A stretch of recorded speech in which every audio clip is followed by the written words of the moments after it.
Tonight is Game 2. The Boston Red Sox face off against the Los Angeles Angels. Hi, everybody. I'm Don Orsillo along with Buck Martinez. One of the louder leaders for the Angels, no doubt, is Torrey Hunter. Last night we heard from him in a big way, getting the Angels off to a great start. We sure did, Don. In the scoreless game in the bottom of the fifth with 2 on and 1 out, Torrey Hunter connects against John Lester and hits a dramatic 3-run home run to center. That sparked the celebration in the dugout and really got the Angels off on the right foot. They've had trouble scoring against Boston, and 3 runs basically is all John Lackey leaded last night as he pitched in the first postseason shutout in Angels history. Red Sox sent Josh Beckett to the hill. He's known as a big game pitcher, and for the Red Sox, this is a big game. Boy, it sure is a big game, and nobody loves this atmosphere more than Josh Beckett. In 2003, pitching for the Marlins, he clinched the World Series, going 2-0 in that series, named the series MVP. In 2007, he won 4 postseason games, including 2 wins against the Indians in the ALCS. He loves this atmosphere, and the Red Sox feel they have the right guy on the mound tonight to beat the Angels. Josh Beckett is matched up against Jared Weaver, 16-8 during the regular season with 4 complete games. It's the Angels and it's the Red Sox. It's Game 2, and it's next. We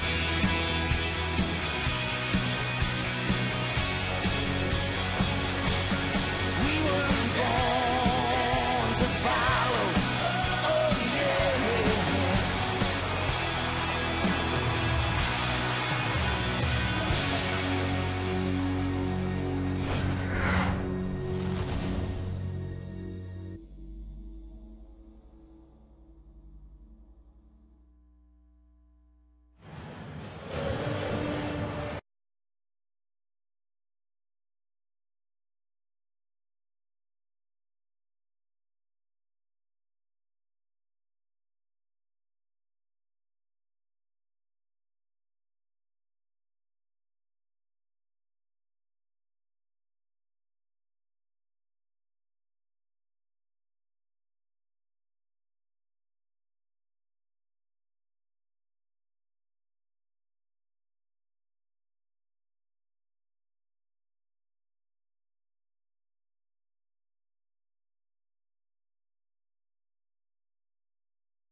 By BMW, the ultimate driving machine.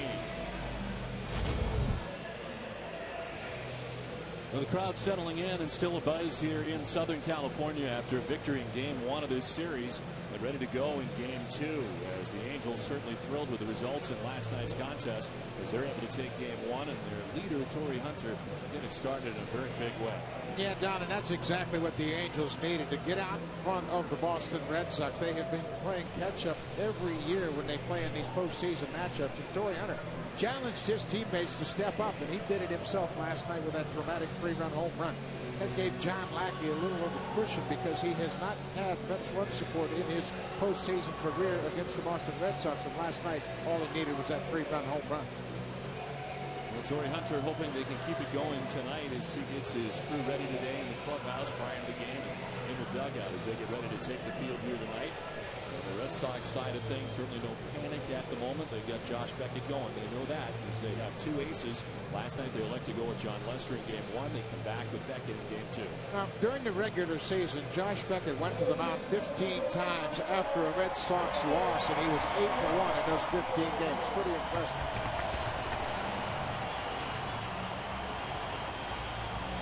Angels taking the field tonight for game 2 as Jared Weaver will be taking the ball.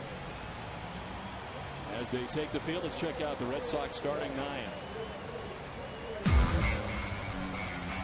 Leading off in center field is Jacoby Ellsbury. Justin Pedroia at second base, that's second, with Victor Martinez doing the catching.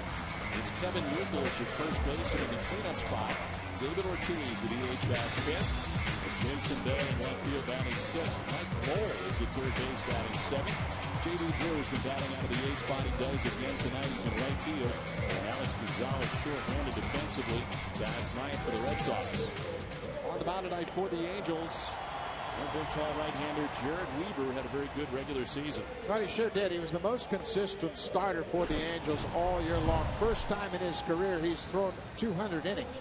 A career-high 16 wins for Weaver. And the big difference for him is he's able to stay out in the ball game longer because he's been more pitch efficient, getting more quick outs, easier resolution to the at-bats. And one thing, too, as well, this past offseason, he really paid attention to conditioning, got himself in a great frame of mind, and he has truly been the workhorse for this Angels team. The scouting report for Jared Weaver: fastball, a sinker ball that's become much more effective, a slider and a changeup. He pitches to contact more now than he did early in his career. He understands that quick outs are a benefit to him, but stolen bases are a concern, and of course the Red Sox have speed at the top of their order.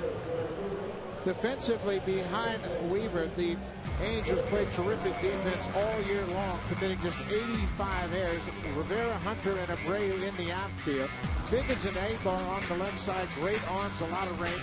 Meiser Asturias gets the start tonight. Last night it was Howie Kendrick. Morales at first base, and Mike Napoli making his first start in the series tonight as well. Well, Jacoby Ellsbury to lead it off here for the Red Sox in the first inning.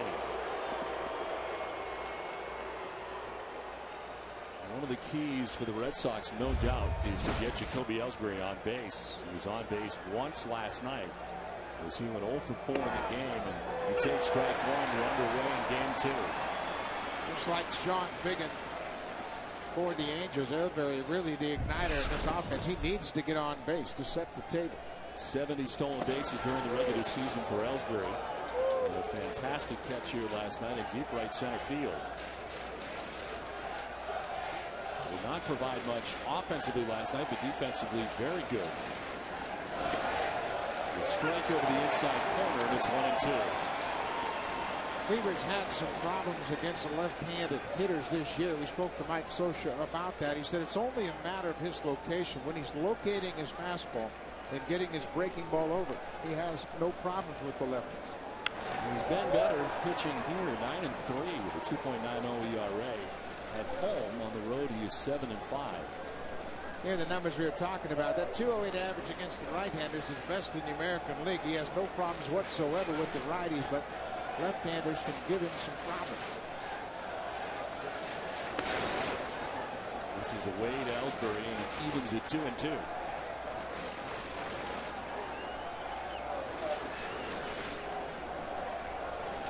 The Angels got superb pitching last night from John Lackey to start the game. Darren Oliver ends up going an inning and 2/3 to help out. And that is one of the keys for the Angels, is going to be the back of the game. They didn't need to go to the closer yesterday, but a good sign yesterday. A very good outing for Darren Oliver. Yeah, Darren Oliver came in and really shut down the Red Sox. No problems whatsoever. He retired all 5 batters he faced, and they only had to use the 1 reliever. That's a real bonus for tonight's game. Ellsbury strikes out looking. A good start for Weaver. 1 down. Well, that's what we talk about If Weaver's going to be effective against left-handers, the fastball location is going to be essential. And right there, he paints the inside corner with that little comeback two-seamer.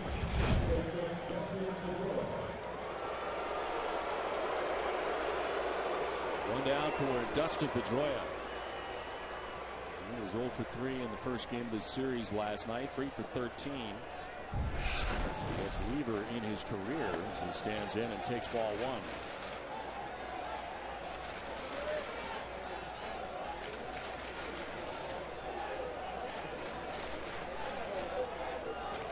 Rookie of the year before last year's American League MVP. The offensive numbers down a little bit for Pedroia this season. 15 homers, 72 runs batted in. It's a one-hopper to third. Sean Figgins is there. And there's 2 down in the first.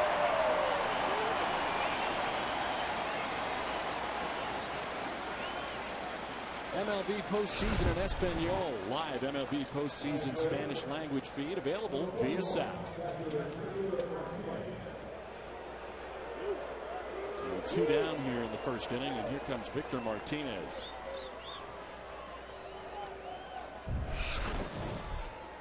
Martinez during the regular season hitting at .303, 23 homers and 108 runs batted in between his time spent with the Cleveland Indians and the Red Sox coming over to the trade deadline.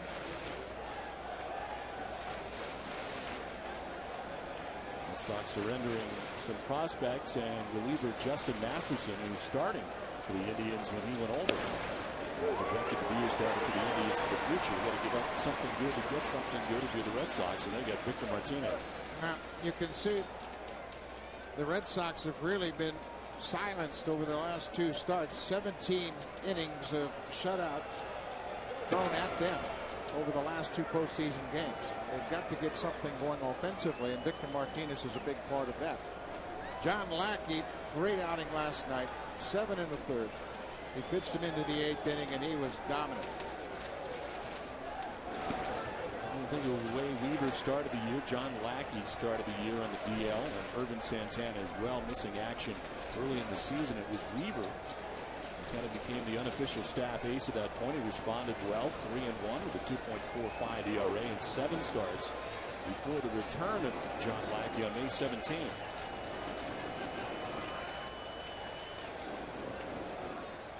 Martinez after the 2-1 fouls it off to the left, 2-2. Boy, Weaver's locked in with his fastball right now.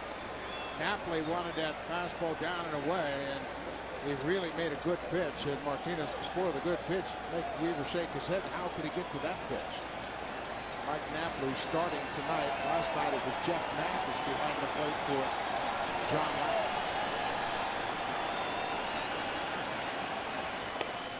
Inside, a full count. Red Sox filled with patient hitters. Angels the same way. And very good numbers for Weaver this year against the Red Sox in 2 starts. A 0.66 earned run average.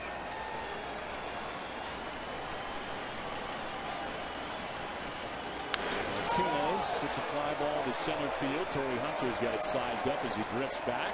It's a 1-2-3 first for Jared Weaver. The Angels are coming up in game 2.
Here's their starting 9.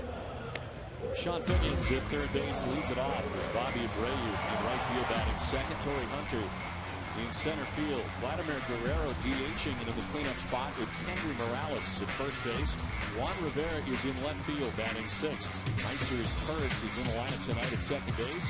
Mike Napoli does the catching at bats eighth. And Eric Ibar at shortstop bats ninth for Los Angeles. On the hill for the Red Sox, Josh Beckett. No stranger to postseason experience. As Sean Figgins stands in on the left side. And takes strike one from Josh Beckett. Going to get a lot of fastballs from Josh Beckett. Mike Lowell in there, guard against the bunt. With Figgins at the plate. A couple of steps on the grass, but Beckett's going to come at you with the fastball. Going to try to locate it to both sides of the plate.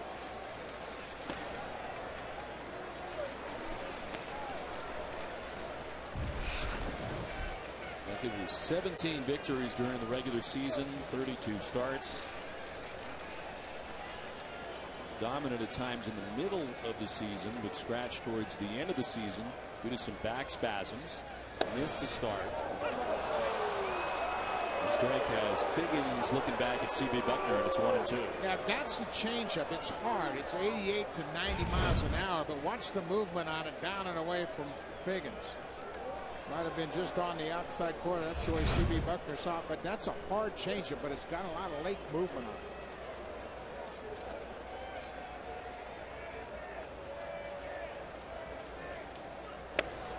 Figgins thought about it, but doesn't offer, and the count evens at 2-2.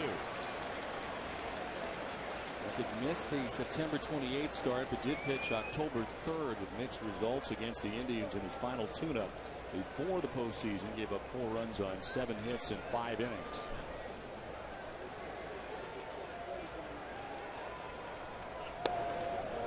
Figgins takes ball 3, and it's a full count. Yeah, that's Beckett's bread and butter pitch with 2 strikes to left-handers. That two-seam fastball that starts off the plate and runs back toward the inside corner. Bobby Abreu stands on deck. He knows Beckett better than any hitter in the big leagues. Faced him more than any batter in baseball. Figgins grounds it softly to shortstop. Alex Gonzalez is there and throws out Figgins for the first out. Josh Beckett starting here in game 2 for the season. Made 32 starts, 17-6 record, pitched over 200 innings. He was healthy for 4 complete games. That tied him for 3rd in the American League.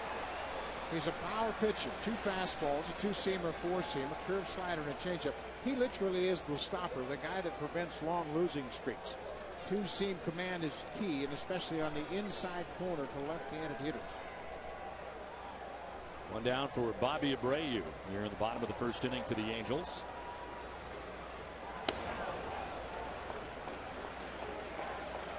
Bobby Abreu, as I mentioned, has faced him more than anybody in baseball. He has 69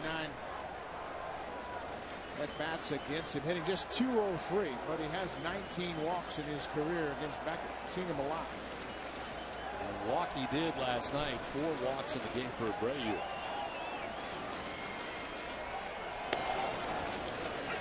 Strike to Abreu evens the count at 1-1.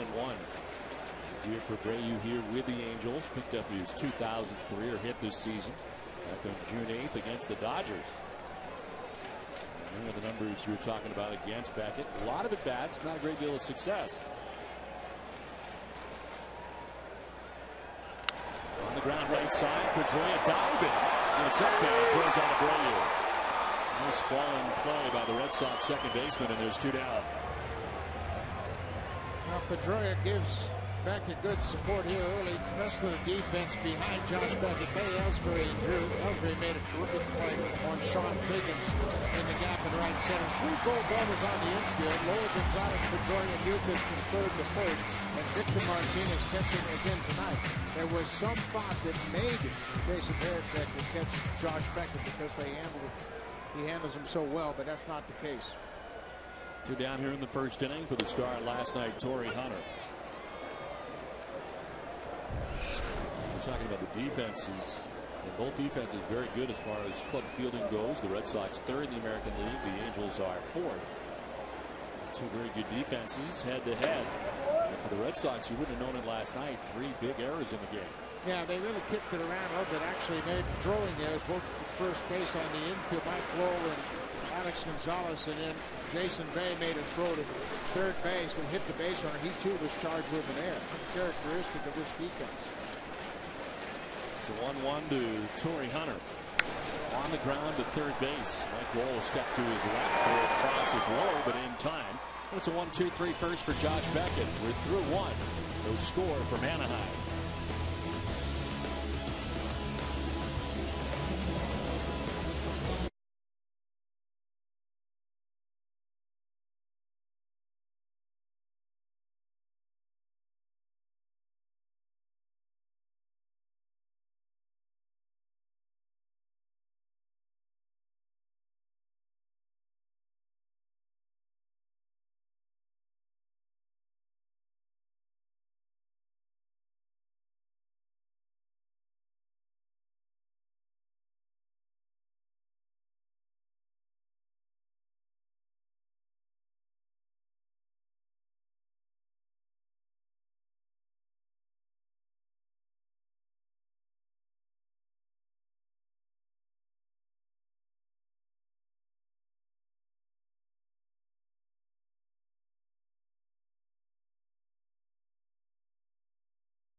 Bat for the Red Sox.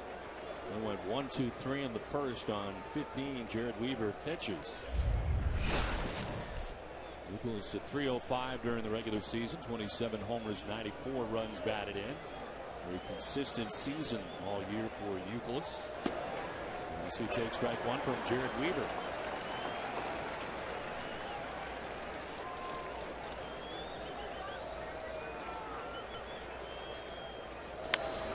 Euclid pops it up, foul ground down the first baseline. Morales going as far as he can, and it's back into the seats.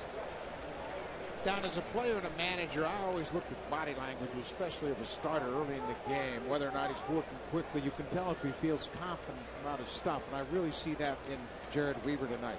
Mike Butcher, the pitching coach, was down in the bullpen when he warmed up, and you could see there was a lot of energy. Mike Scioscia knows what that looks like. He's been behind the plate and now in the dugout for many years. Nicholas to center field, over towards right center goes Torrey Hunter. He's there for number 1 of the second inning. Let's check in with the third member of our broadcast team, Mark Fine. Mark. All right, thanks, Don. You know, we've talked about the tragic death of Nick Adenhart and the effect that it has had on this Angels team. Well, Jared Weaver affected as much, if not more, than anybody. The two were going to be roommates.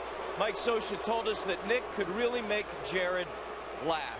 The team named its annual pitching award after Nick Adenhart. Appropriately enough, the first recipient, Jared Weaver. Of course, he puts his initials, Adenhart's initials, behind the mound before the start of each game. Guys?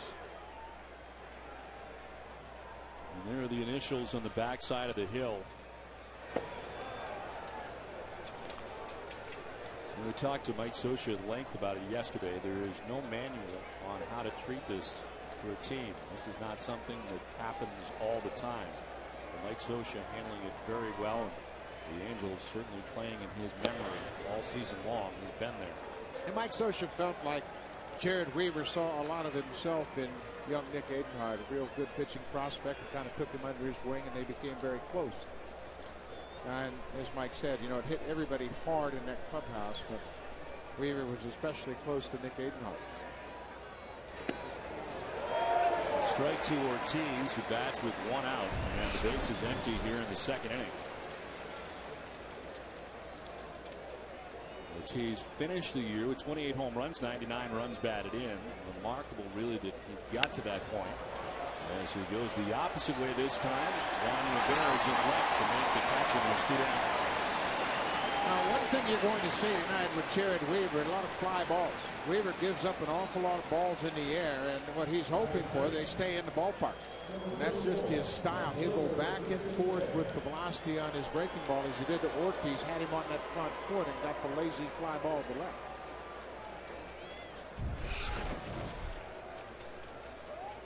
Two down for Jason Bay.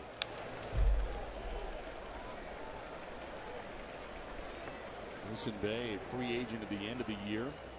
Negotiations that took place during the course of the season with the Red Sox, who went on to have a great year. Apparently, they were not close in the numbers, and Jason Bay's numbers continue to rise. 36 homers, 119 runs batted in during the season. A pretty good place to market yourself if you're a free agent. Season breakdown, had a great start, 15 home runs in the first 2 months, slacked off in the middle, but really picked it up at the end. It's in tight to Bay, and it's a ball and 2 strikes. Again, body language, getting the ball quickly, set the ball in his glove, looking for a sign, working very quickly.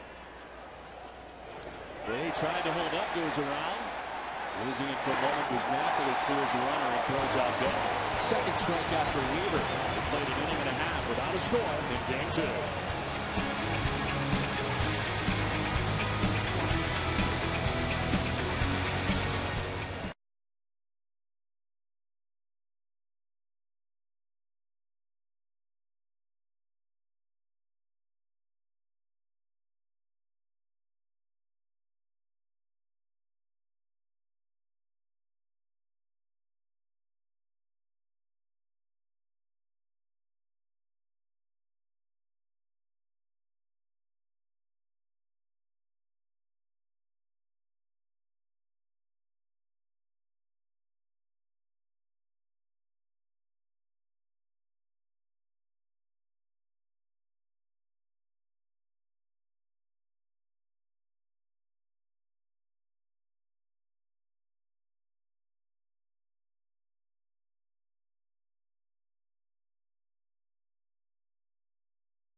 Josh Beckett on 12 pitches took care of the Angels 1-2-3 in the first. An injury plagued 2009 season for Guerrero as he takes a breaking ball for ball one. He's 21 games with a strained left calf, strained lower left hamstring, and 35 games with a torn chest muscle. Played just 100 games during the regular season. Shoots it out to shallow right center with Jacoby Ellsbury. Gets over to make the catch for the first out of the second. It's time for Language of the Game, brought to you by Foster's. We're talking about run support average. For those unfamiliar with run support average, it refers to an average amount of runs per 9 innings the starting pitcher's team scores for him while on the mound. Joe Saunders, who we'll see in this series, gets over 6 runs a game, and Josh Beckett also in the top 5 at 6.36. Now Beckett, of course, has a very potent offense to support him, plus the fact that he goes out there every single night and they expect him to win. So the hitters hit very relaxed. They have a good approach to the plate, and as a result, he's got a run support average over 6 runs a game. From a wins and losses standpoint for Josh Beckett, he ended up with 17 victories during the regular season, with 32 starts. He deals with Kendry Morales here with 1 down in the second inning. Morales with a .306 campaign, 34 homers and 108 runs batted in.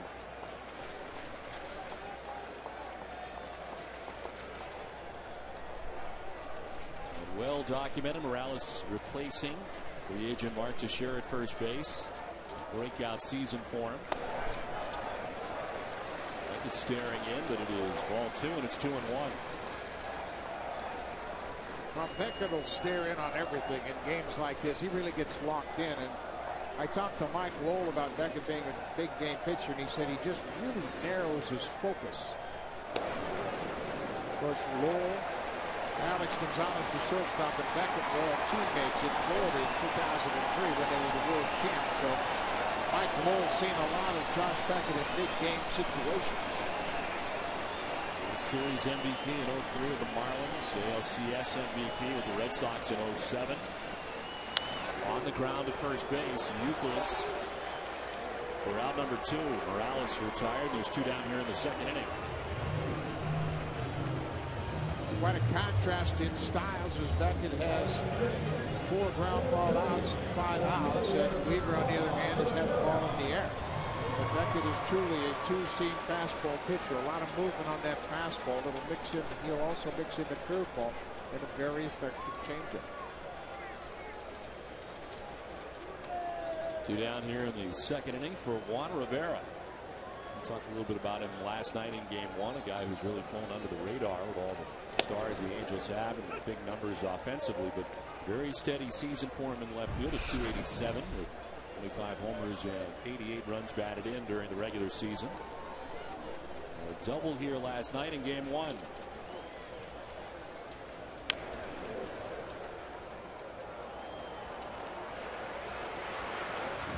Angels' approach is that of a pretty patient team, but it is tough to be patient with Beckett. As he does throw so many strikes, you're going to get down early. Yeah, Mickey Hatcher, the hitting instructor for the Angels, reminded his hitters that. Contrasted to the way that they approached John Lester last night. They were very patient, knowing that Lester throws a lot of balls off the plate. Beckett is the opposite. He'll throw balls on the corner, but most often they're on the plate. Goes away and misses for ball 1, 1-2 to Juan Rivera. Beckett has retired the first 5 Angels that he's seen in the game tonight. 4 groundouts and a flyout so far, induced by Beckett.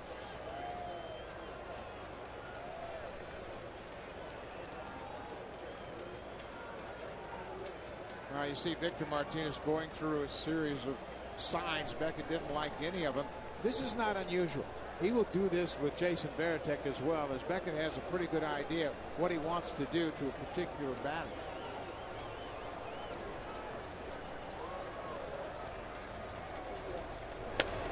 Strike 3 call. First strikeout for Josh Beckett. He gets Rivera looking for 2 in Game 2 without a score.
third inning back at Angel Stadium in Anaheim.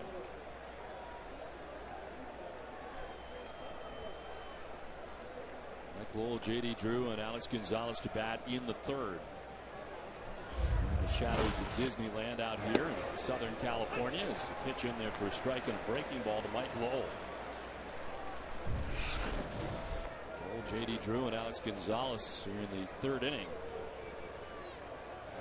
Reaches out and pops it up right side of the infield. Meiser is terraced, a stride on the outfield grass. There's one away in the third inning. A couple good breaking balls from Weaver had Lowell reaching for it, and it looks as though he's got confidence in all of his pitches so far. The fastball that Mike Scioscia told us earlier today that he could do about 4 different things with his fastball. He can cut it and run it, sink it and elevate it, and that's really a problem for hitters because you've got to look for that one fastball. Basically, it turns into 4 different pitches. One down, 7 in a row, retired by Weaver to get his outing started as J.D. Drew takes a look at strike one. Drew batting out of the 8th spot for the Red Sox with 24 home runs, 68 runs batted in.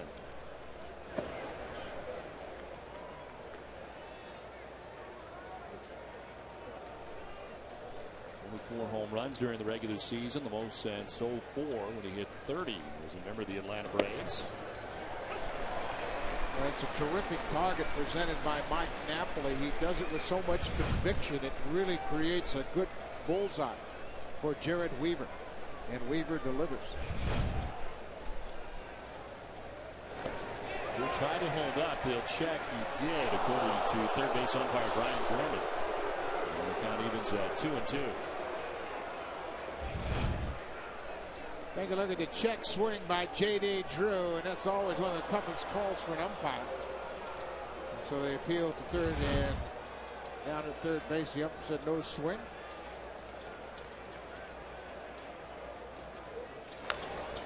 Drew weakly hits it down the first baseline. Weaver will apply the tag on the way by for out number 2. Well, Weaver got off the mound in good shape. His follow-through takes him toward that first base side of the mound, and he just gloves it and then continues on, put the tag on J.D. Drew. This is always a challenge for pitchers to get off the mound and communicate with their first baseman. If he took a look at first and thought, I've got a better chance here before Drew gets to the bag. So 2 down here in the top half of the third inning. Here's Alex Gonzalez. Sox shortstop at .238 during the regular season, 8 homers, 41 runs batted in between Boston and Cincinnati. Second stint with the Red Sox was with Boston the first time in 2006.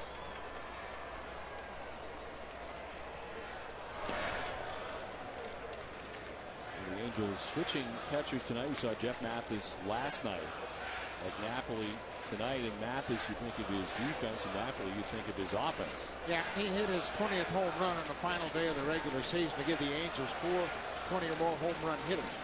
But he has really tightened up his defense over the last 3 weeks. He lost playing time because he was a little shaky behind the plate. Jeff Mathis, the better of the 2 defensively, but Napoli's really worked hard to get to where Mike Scioscia wants him.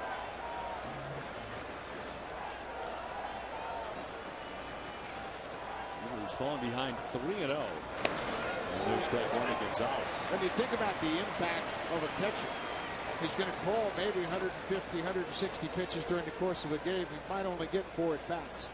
So that's why Scioscia puts so much importance on the catchers calling a game, handling a game. And there's a guy that understands that very well, Jason Varitek, over 1,300 games behind the plate for the Boston Red Sox. In these postseason games, it's not an accident that you see good game callers and handlers and pitchers behind the plate. The full count to Alex Gonzalez. Weaver's ready to work. It's a fly ball to center field. Torrey Hunter will make his way in. It's a 1-2-3 third. Weaver has laid down the first 9 Red Sox he's faced tonight. 2.5 done. Will score from Anaheim.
Josh Beckett has retired the first 6 that he has faced as he deals with the bottom third of the Angels order. Meister is Turris, his first at bat of the postseason. He takes strike 1 from Beckett. As Turris finished up the regular season at an even 300. 8 homers and 65 runs batted in. Much better at home here at Angel Stadium.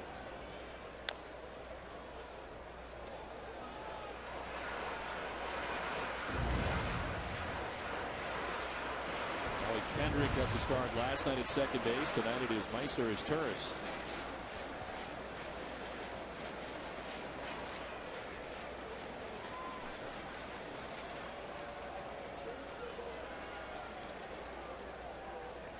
As Turris missed last year's playoff, he had surgery on his left thumb ligament, and he was out of the Red Sox Angels series a year ago. Turris setting career highs this season, 114 games, a 300 average. And he finished strong, hitting at 400 in the last 7 games, 8 for 20. Beach ball coming on the field out in right center field. We are in Southern California.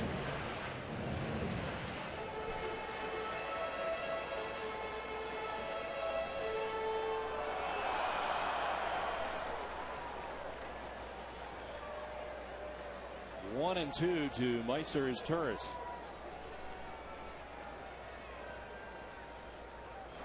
Breaking ball slips away, and it's 2 and 2. Yeah, that's exactly what it did, Don. He got around that breaking ball and kind of backed up on him. He was trying to go backdoor with that curveball.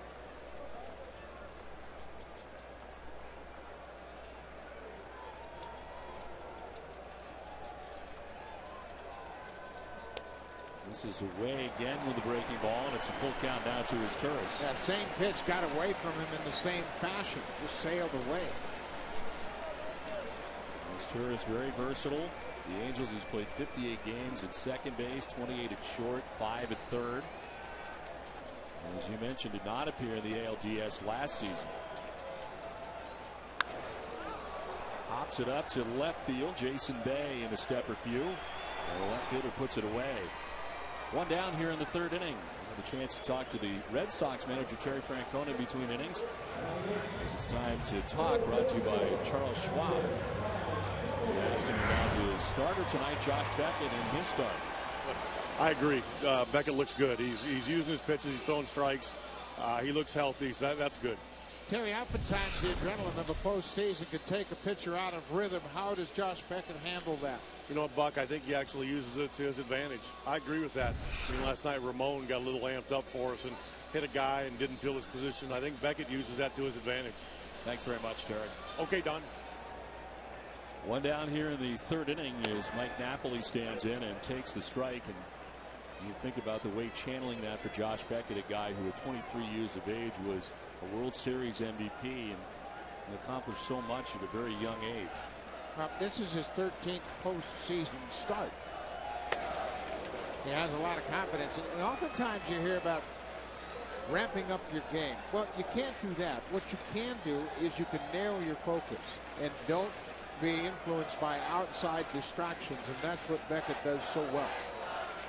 He focuses on his game plan, and he really concentrates on making quality pitches. Opposite field, and it's a running crowd for Drew and right. JD gets a good jump and heads over towards the line to reel that in. Drew makes the catch for the second out here at the third inning. Napoli making a bid for the first hit of the game. J.D. Drew is an excellent outfielder. He's got great instincts, gets a good jump on the ball, makes a fine running catch, catching the ball about knee high in support of Josh Beckett. We're going to get a base runner yet? So far, zip. Jared Weaver has retired the first 9 of the game, and Josh Beckett has retired the first 8. Here's Eric Ibar. So his bunt grabs the attention of Mike Lowell at third base. He takes the ball high.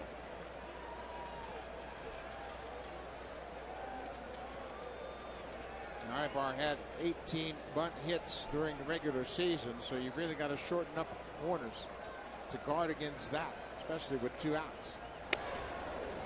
Strike, and it's 1-1 to Ibar.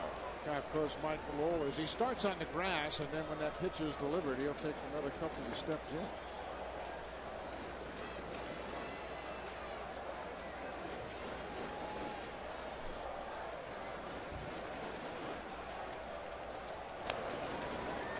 Still trying to find that outside corner with that curveball. He can't go back door yet. He hasn't zeroed in on that outside corner with the hook. Look at the numbers for Ibar. Breakout season for him, setting career highs in every major offensive category. A chance to play full-time at shortstop. A departure of Orlando Cabrera in the offseason. Swings through that fastball at 94, and it's 2-2. Just checking with C.B. Buckner to confirm he thought it was over the plate, and that ball was running toward the outside corner, but Buckner said, yeah, that was a pretty good pitch.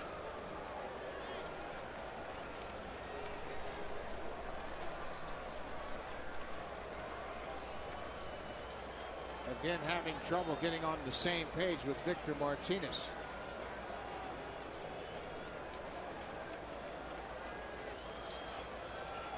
Ibar reaches out, lines it to left, and in for a base hit.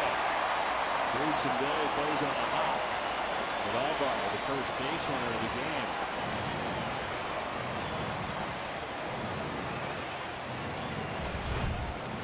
Last two hitters just taking what Beckett gives them, that outside fastball, not trying to muscle it up. Ibar just slaps it in front of Jason Day in left field. Ball was up a little bit, and he's able to come through with the first base hit of the ball game.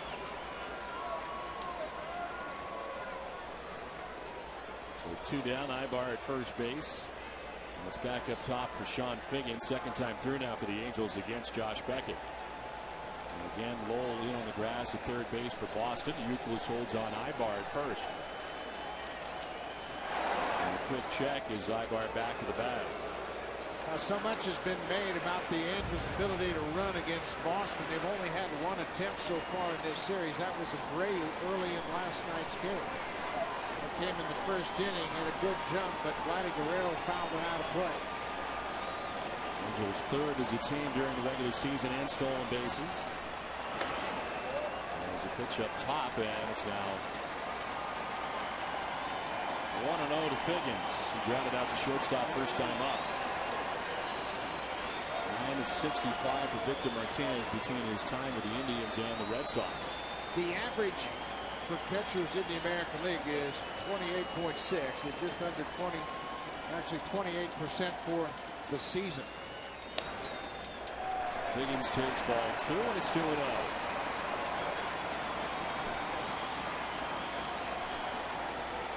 One thing Beckett never does is split the heart of a plate with a pitch, even when he's behind. Always trying to make a pitch to the corners, always relying on the movement of his fastball. 14 out of 21 for Ibar in 2009. Not going as Figgins takes the strike, and it's 2-1. And 3 on the fastball that time for Beckett.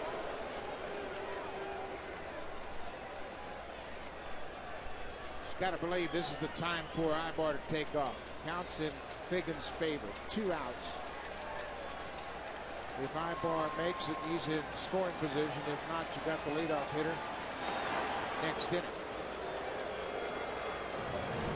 Plus, with what you saw in the percentages of punt stealing by Victor Martinez, the Angels have to have the advantage.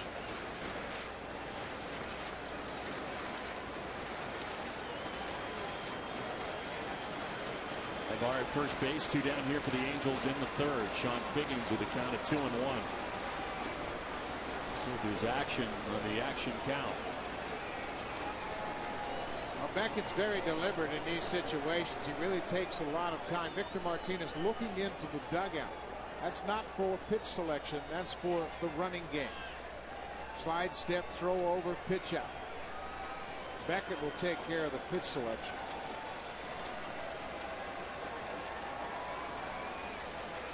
Two-1 misses for ball 3, and it's 3-1. Ibar stays at home at first base. Beckett didn't look particularly pleased with that last call as he peered in. And we'll do a lot of that, as you mentioned, Buck, peering in.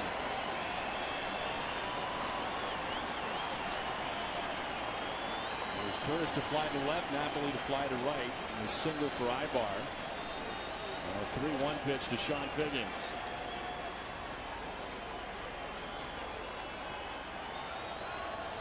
Beckett holding the baseball a long time. Yeah, he doesn't have a great move to first base, so that's one of the weapons he can use. Just hold the ball, see if Ibar will break it first. 15 for 18 for base stealers.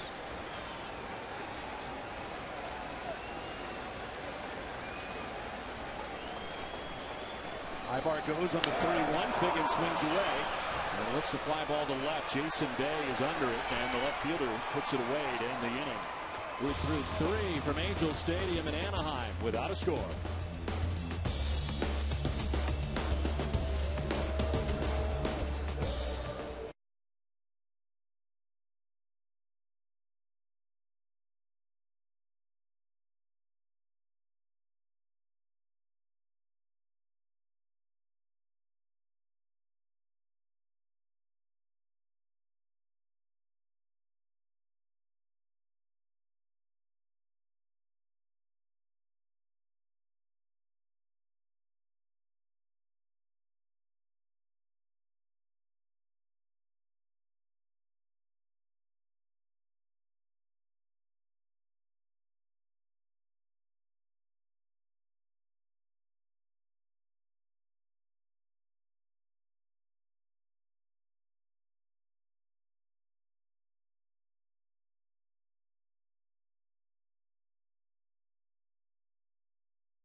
Pilots Kristen Davis, Nathan Brooks, cameraman Luis Navarro.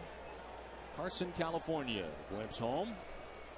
Angel Stadium, the site tonight for Game 2 of the American League Division Series.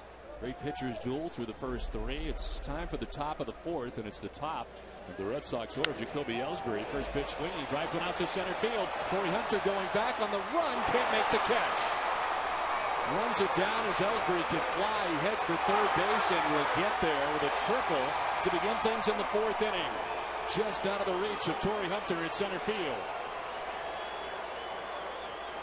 Torrey Hunter had a beat on it. It was just beyond his reach as he got to the warning track in center field. He's got it targeted, and then just over the end of his glove, it stays in the ballpark, and that enables Jacoby Ellsbury to turn it into a triple.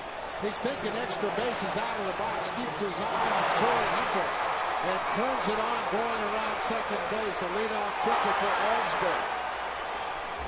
He had 10 triples in the regular season, and well, what a way to start the inning here in a very, very well-pitched ballgame. First extra base hit for the Red Sox of the series. Infield in for the Angels. And the first hit of the game for the Red Sox after Jared Weaver had retired the first 9 Red Sox he faced. Dustin Pedroia grounded out to third base in the first inning.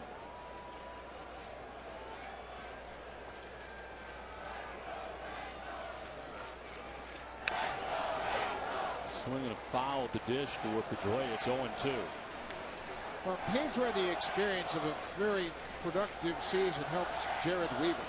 You give up a leadoff triple, and you have to say, okay, I don't want to have a big, ugly inning. Ellsbury's at third base. Just literally take it one pitch at a time and work your way through it. Don't try to strand him at third. Just make sure you don't give up a crooked number here.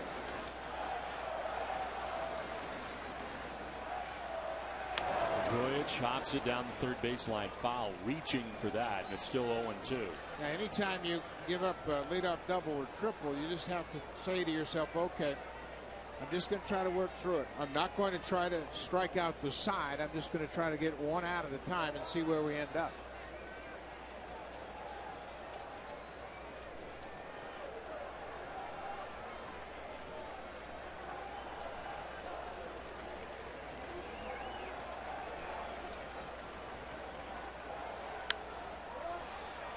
To third base, Figgins fires to first. Thanks, Chip, and welcome to Game 2 of the American League Division Series from Anaheim, California, and Angel Stadium. The Red Sox with the first threat of the game. Jacoby Ellsbury with a triple to begin this fourth inning, but Dustin Pedroia grounding out to third base cannot advance him. And Ellsbury remains at third, so a huge out for Jared Weaver. It's the first out of the fourth inning. Both Weaver and Beckett have been on their game early. Both of them just allowing a single hit. The leadoff triple by Ellsbury here in this inning has the Red Sox in the first genuine scoring opportunity of the game. One out, Ellsbury at third base, and Victor Martinez, who flied out to center field in the first inning. At infield for the Angels, in all the way around again. Hopping up like he was going to throw down was Napoli to third to grab the attention of Ellsbury. Had to sprawl back to the bag, even though Figgins wasn't coming. Yeah, there was nothing on other than the fake by the catcher. Watch Ellsbury. He thinks there's going to be a throw, and you can see Figgins never even broke to cover the bag. But good job by Napoli just to shorten up that lead of Ellsbury at third.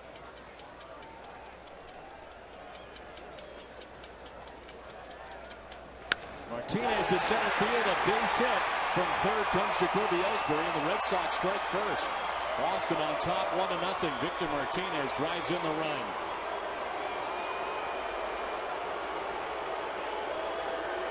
Ellsbury got it started, of course, with the leadoff triple.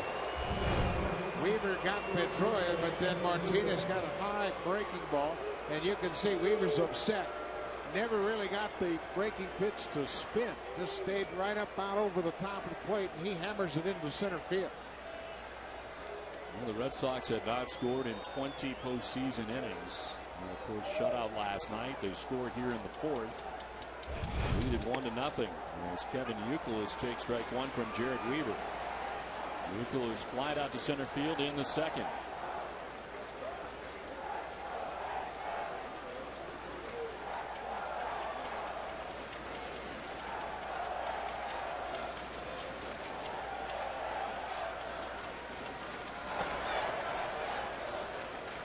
By Napoli. And it's a ball and a strike to Youkilis. Now again, it's important with Kevin Youkilis at the plate that Jared Weaver gets back into that strike throwing mentality. You can't let that single run affect you. He's been so good here early.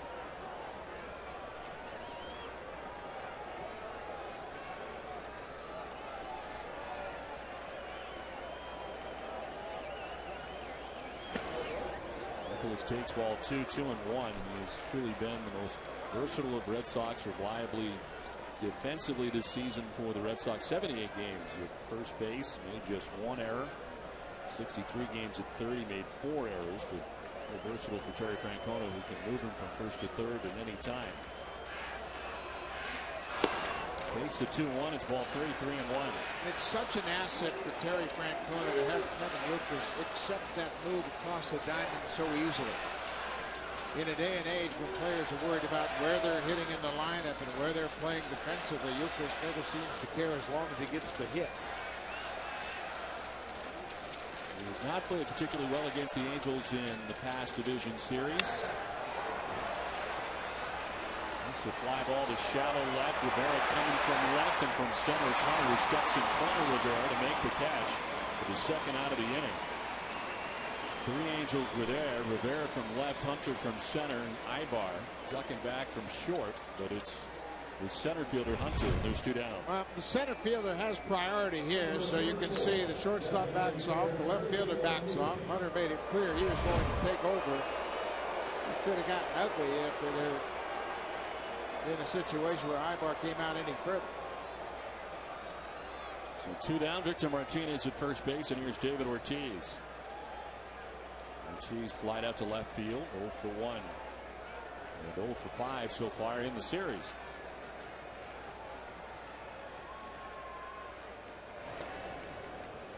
Angels in that shift for Ortiz on the right side. Andy Morales holding on Victor Martinez, who is standing in his region at the moment.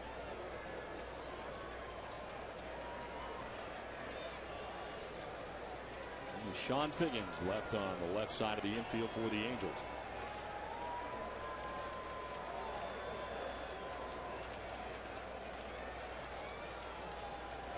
Ortiz with a swing and a miss, and it's 1-1. He had mentioned how Jeff Weaver dominates the right-handers, but left-handers can give him problems. Certainly powerful left-handers like David Ortiz. Since the 6th of June, Ortiz led the American League in home runs. He had just one home run in his first 49 games. As Weaver misses for ball 2, 2-1.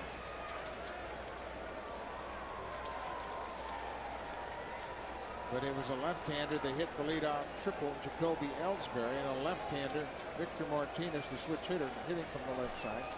Ellsbury got it going, and Martinez cashed him in. Swing and a miss, and it's 2-2. Big cut from David Ortiz. Couldn't make contact. It's a big, slow breaking ball. Timing is off. He's out in front. Can't make contact. Ortiz punched out 3 times in last night's game. In 10 career games for Ortiz against the Angels in the postseason, a .429 average. 3 homers, 8 runs batted in. Looking to do his first damage of this postseason.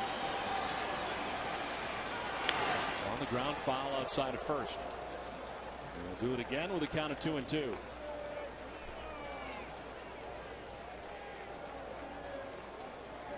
Weaver started the night by retiring the first 9 Red Sox that he faced in the game. Before the leadoff triple by Jacoby Ellsbury, just out of the reach of Torrey Hunter in straightaway center field. Ellsbury scores, and the Red Sox have a 1-0 advantage here in the 4th. Ortiz swings and misses. They elevated 93. He chases. But it's the Red Sox who broke it on top in game 2. 1-0 Boston.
Weeknights at 11:10 Central starting November 9th only on TBS.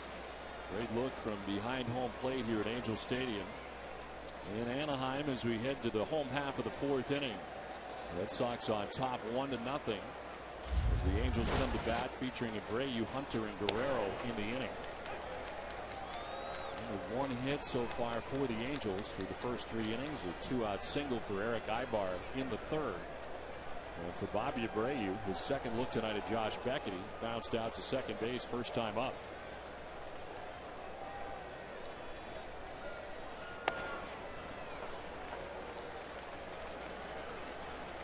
One area that has tapered off a little bit for Abreu, hitting just 15 home runs this year with 29 doubles, both tie career lows.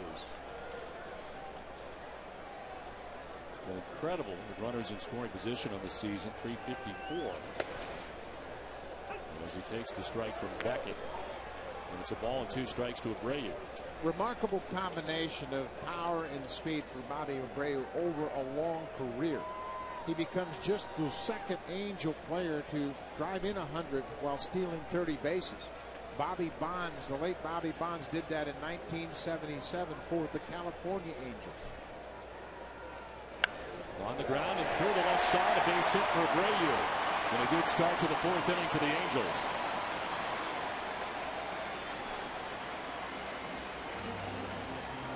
It's the big hit brought to you by Hass Avocados. Last night's game, bottom of the 5th inning, Torrey Hunter against John Lester. An 0-1 fastball to the rocks in center field. A 3-run home run. 4th career postseason home run for Torrey Hunter, and that put the Angels up 3-0. Bobby Abreu, who got on base 4 times in last night's game with a walk, starts this bottom of the 4th inning with a single.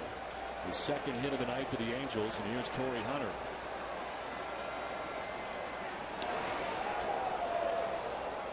Missing the mark at 93, and a look at the landing spot. He keeps looking back at it. Landed strangely. Yeah, he spun out of his delivery, and it caused him to pull that pitch down and away dramatically. Kicking and doing a little bit of groundskeeping on that landing. Watch the pitch. He pulls it well outside, and then he looks down at his landing foot as if he landed in an awkward fashion.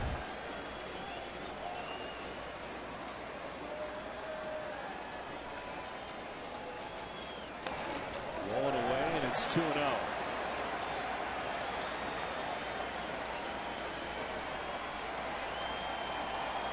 This is how the stolen base becomes valuable. Abreu at first base has 30 steals. It's a distraction with a power hitter at the plate. 22 home runs during the regular season for Torrey Hunter. Of course, the dramatic home run here last night, the 3-run shot. Beckett's tactic is spend to hold on to the baseball for a long time. The pitch, a strike to Hunter. And it's 2-1. When Mickey Hatcher went over the scouting report of Josh Beckett, he told the Angel hitters, don't expect Beckett to come right down the middle with the fastball. He's always going to try to make a pitch on the corners with movement. Torrey Hunter historically. As this one line to third, Mike Rowe goes up to grab it. He robs Torrey Hunter of the base hit. Great diving catch at third base by Mike Lowell and a hot shot. Well, you can't hit a ball much harder, but Gold Glover at third base, Mike Lowell snags it in the webbing of his glove. Great reactions going to his right. That was headed to the left field corner. Double extra base hit for sure. Boy, Mike Lowell certainly great hands always, and right there, great reactions. Torrey Hunter was thinking double for sure. He was basically out before he got out of the box. He hit it so hard. He's out number 1 of the 4th inning. Bobby Abreu remains at first, and a quick check on him, but he's back to the bag. Let's see how quick this really was.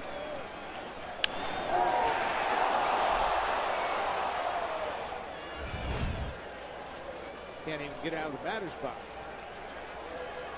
Reaction position, and a great reaction by Mike Wall down there at third base for the first out of the inning. Check on Brayu at first. And it helps the infielders because Beckett throws so many strikes. He's always in the zone, so you always anticipate the ball being put into play. 30 thefts and 38 tries during the regular season for Bobby Abreu. Still can run. He's got a good size lead at first base. Shot foul by Vladimir Guerrero, who bats for the second time tonight. Guerrero flied out to center field in the second inning. He's 0 for 1.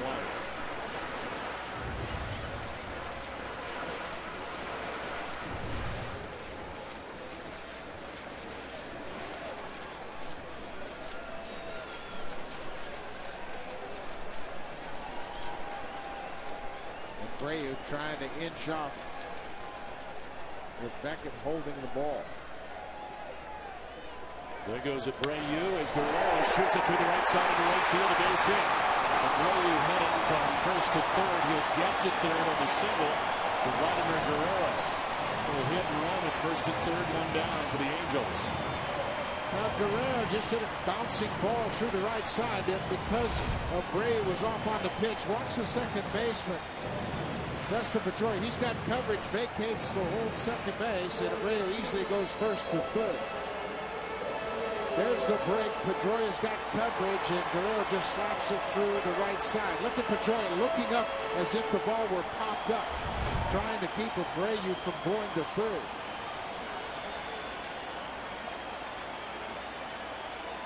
First and third and one down for the Angels here in the fourth inning, trying to answer the run in the top half of this inning for the Red Sox. Henry Morales grounded out first base first time up.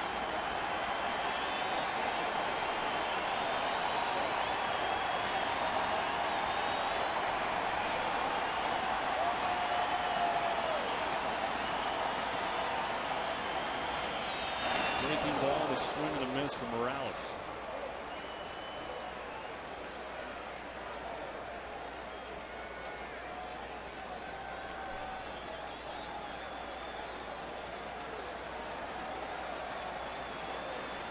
Beckett got 4 ground ball outs with the first 5 batters he faced, but he's not gotten one since.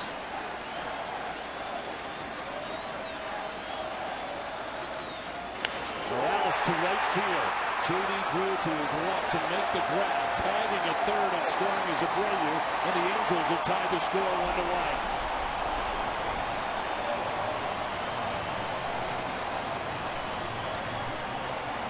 Nobody goes first to third as well as the Angels, and once again it proves to be an important weapon as Morales cashes in the runner from third base.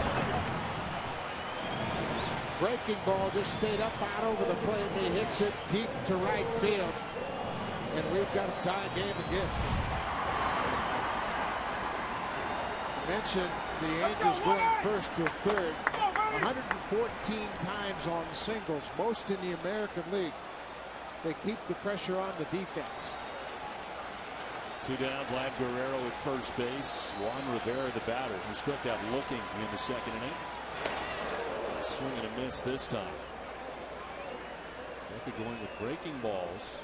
The first pitch to both Morales and now Rivera.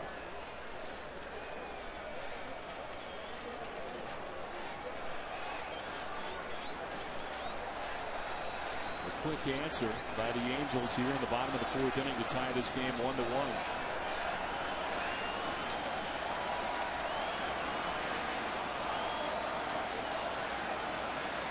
Rivera hits it on the ground, a deep short. Gonzalez with a long throw that gets there in time. It ends the inning, but not before the Angels have grabbed their first run. Game 2 is tied at 1.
winners in game 1 last night have tied game 2 1-1.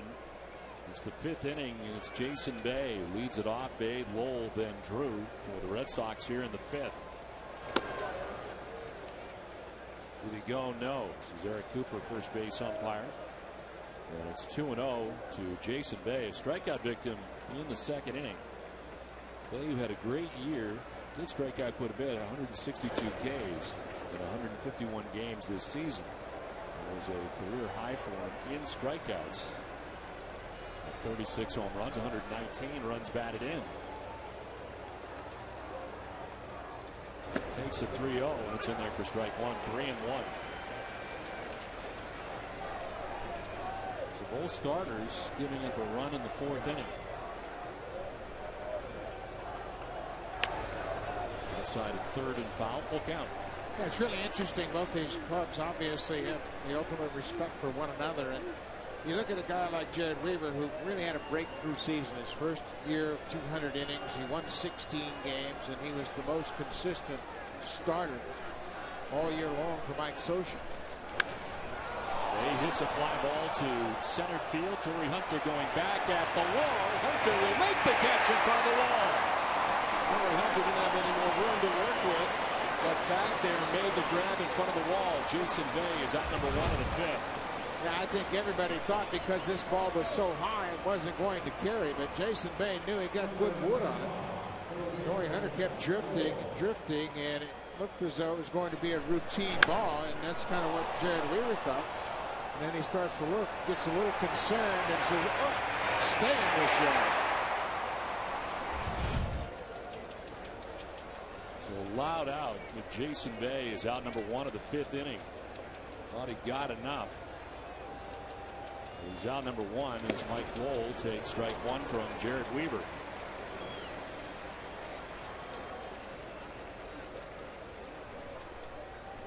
Think back to a year ago, and the pictures of Mike Lowell were tough to watch. He had the hip problem and was shut down in the postseason last year. He's out number 2 of the 5th inning as he flies out to Abreu and right. The drama of the NBA tips off tomorrow night at 9:30 p.m. Eastern. Watch as the Golden State Warriors take on the Phoenix Suns. And NBA on TNT presents the Autotrader.com Open, only on TNT. 2 down here in the 5th inning. And we'll bring up J.D. Drew.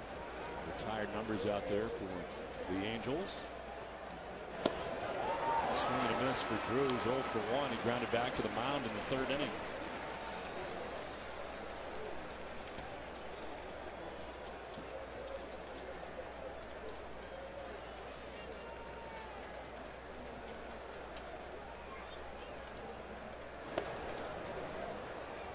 Changeup just sailed low, and again Napoli accentuating that low target to a point where he goes down on a knee, and it's really a good visual for the pitcher to lock in on that glove.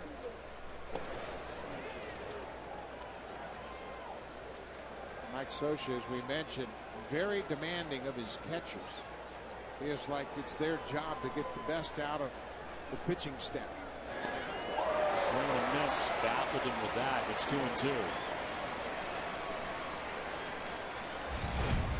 Slow breaking ball, and Weaver has the ability to back off the velocity and had Drew out in front. Coming inside. Drew will take it inside. It's a full count. Kind of an interesting alignment for the Angels in the outfield. Torrey Hunter, the center fielder, step or two towards left center. But yet in right field they pull Bobby Abreu to the line. Now, big gap. You know, J.D. Drew has terrific pull swing, but there's a big gap in right center. It's a piece and fouls it off Napoli to stay alive. Drew just can't stay back and wait on that slow breaking ball. He's been out in front of it 3 times and missed it back. Again, even with 2 strikes, aware that you might get the breaking ball, he's out in front, and all he can do is get a piece of it and foul it off. Drew takes ball 4 and takes the walk. First free pass served up by Jared Weaver, who comes out with 2 outs here in the 5th inning.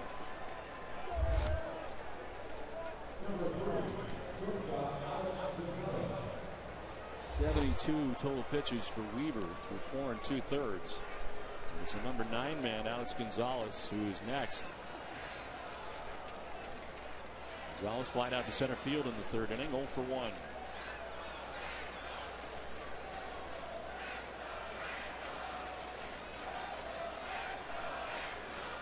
Drew hasn't run as much this year as he has in the past, just 2 for 10 in steal attempts.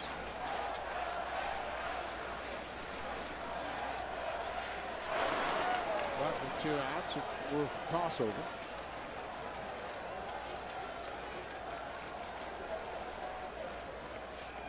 Well, the Red Sox acquiring Alex Gonzalez for his glove, and he's done his part. Made just 1 error in 44 games of the Red Sox.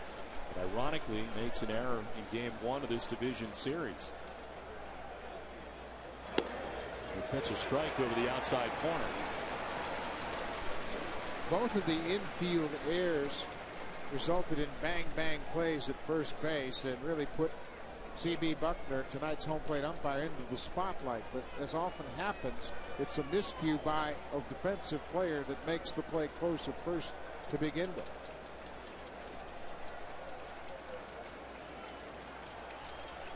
We're talking about off-the-mark throws from Mike Lowell at third base and Alex Gonzalez at shortstop. 2 of the 3 errors committed in the game last night for the Red Sox in their Game 1 loss. 2 down. J.D. Drew at first and an 0-1 to Alex Gonzalez. Too far outside, and it's 1-1.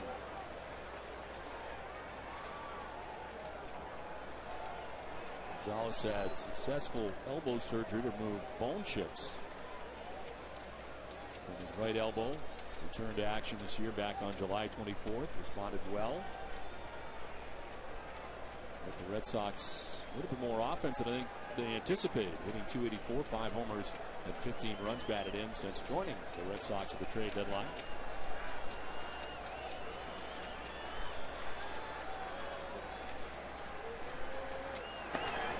Ball 2, and it's 2-1. Now, this is the guy that Weaver wants. He doesn't want to turn the lineup over and bring Ellsbury to the plate. It was Jacoby Ellsbury that got the scoring started in the 4th inning with a leadoff triple. Number 9 hitter, and this is where you have to manage the lineup. Pay attention to who's batting and where you are in the order. Gonzalez is a number 9 hitter. You turn it over and you have to deal with Ellsbury and Pedroia and Martinez, top 3. So this is the guy you want. Challenge him to put it in play.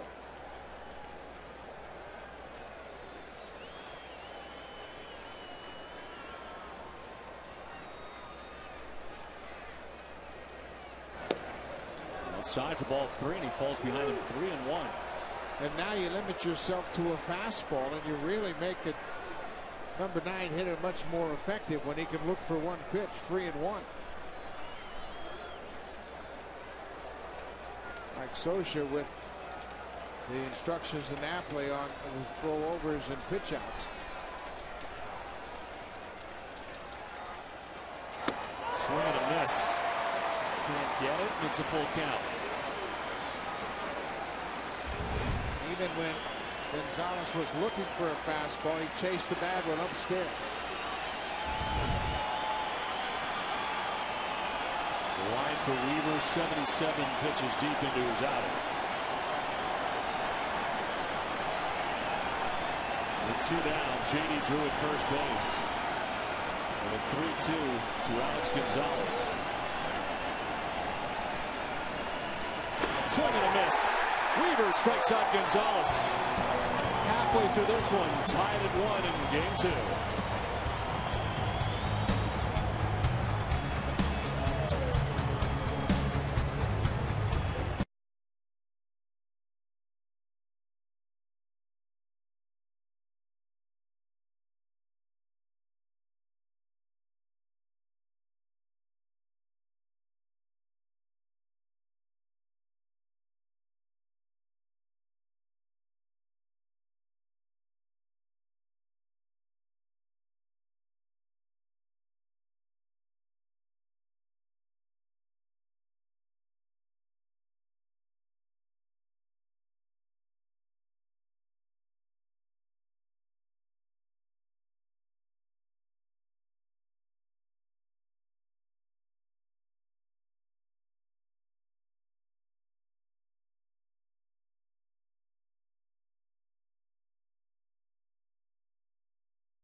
guess this is what we expected, and it's come to fruition tonight. Well, it sure has, Don. And when you think about both of these games in this division series, it's been the starting pitching that's been dominant. And I think the one thing that we were a little bit doubtful of is just how good the Angels starting pitching can be. They don't necessarily have a particular #1 type starter, but they've got 4 real solid #2s at least. Well, it is Meiser Turris who gets it started for the Angels here in the 5th inning. Josh Beckett at 57 pitches as he operates here in the 5th inning. To the bottom third of the Angels order is Turris, Napoli, and Ibar. A swing and a foul ball. 0-2 to his Turris. Meiser Turris came to the Angels in a deal with the Washington Nationals that included Juan Rivera coming to Los Angeles as well in a trade for Jose Guillen. Turris signed with the Cleveland Indians as a non-drafted player and then was traded to Montreal, which turned into the Washington Nationals. Strike 3 call. Second strikeout for Josh Beckett. There's one down in the 5th. The command of that 2-seam fastball inside to left-handers has been terrific for Beckett. That ball starts in off the plate. It's very difficult for left-handed hitters to hang in there. You see it off the plate inside. You think it's going to be a ball, and then it runs back over to get to the point. One down here in the 5th inning for Mike Napoli. Flied out to right field, first time up. As he takes strike 1 over the outside corner.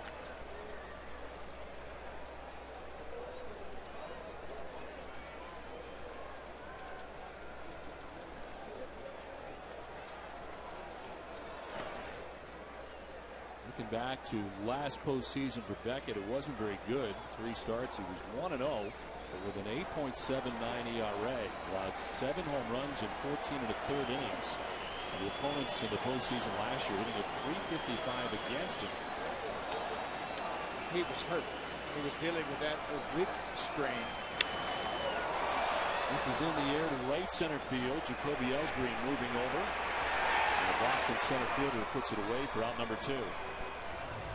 Last season, all the way at the end of the regular season into the postseason, Beckett was dealing with an oblique strain, and he kept saying, I'm all right, I'm all right. But the velocity was in the upper 80s. He didn't have the command of his pitches. He actually won a game in the postseason. But he has been terrific here tonight. No indications in any that he's dealing with that back problem he had at the end of the regular season this year. Scratched on September 28th due to the back spasms that you mentioned. It was important for him to make one more start to tune up to get ready for the postseason, and he made that start against the Cleveland Indians. He got 4 runs on 7 hits in 5 innings on October the 3rd.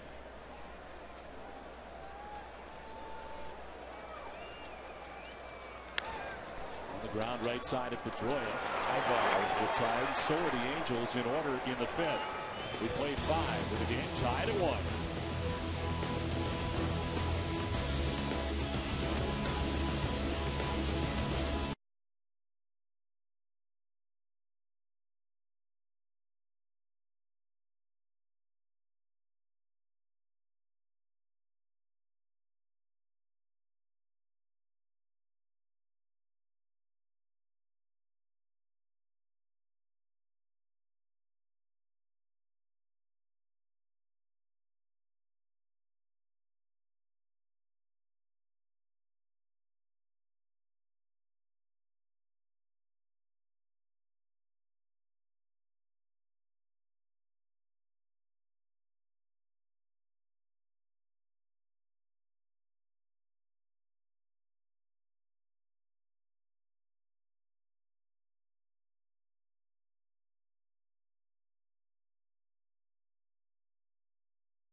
And it's the top of the Boston order. Jacoby Ellsbury will be followed by Dustin Pedroia. Victor Martinez here in the 6th inning.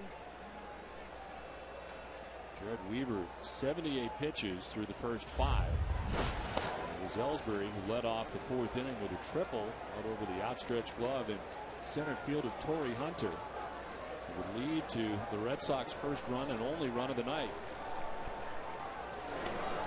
The only run of this series so far. Yeah, and it was really a good job by Weaver to minimize the damage with just a single run. Get the leadoff batter to hit a triple, and then meat of the order, you just give up the single run. It's pretty impressive. Anytime you give up an extra base hit to start an inning, you almost concede the fact that you're going to give up a run. You got Pedroia to ground out before surrendering the RBI single for Victor Martinez.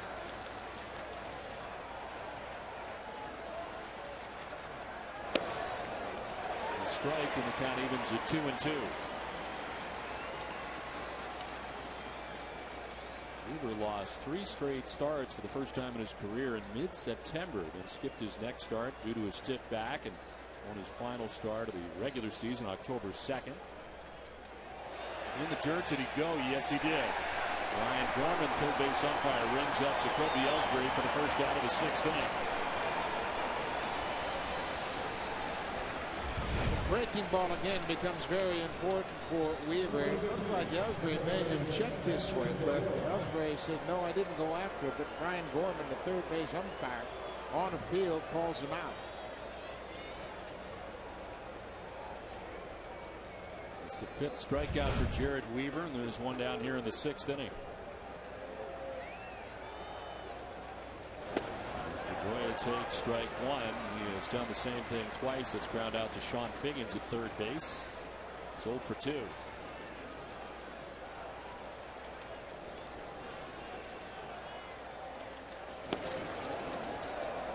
Now, one thing I have really been impressed by in both of these games has been the way that both starters, John Lackey and Jared Weaver, have stayed in control of their emotions. There has been no urgency on the mound. They have not been rattled. They have had rhythm and timing throughout both their starts. We have heard all along how the Angels didn't want to hear about the dominance of the Red Sox. They felt this was a different team and they could handle the challenge of this talented Red Sox team.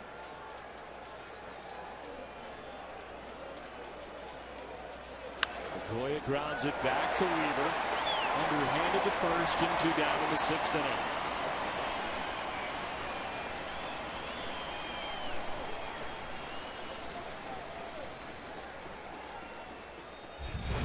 Another well-thrown fastball as it's up and away to Pedroia, and all he can do is tap it back to the mound and easy out. First 2 here in the 6th. But it's so easy for pitchers to get caught up in the hype and the emotions of a postseason start. You got to give a lot of credit to Mike Butcher, the pitching coach, for reminding his pitchers, hey, just go out and do what you do. Don't let the enthusiasm and excitement or the urgency of the situation influence how you pitch. And it appeared that John Lackey really set the tone for the Angels in that regard last night. First pitch strike to Victor Martinez.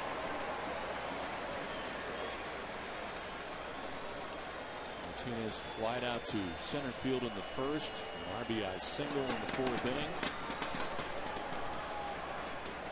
That's here with 2 down and the base is empty in the 6th inning. It is quickly in the hole, 0-2.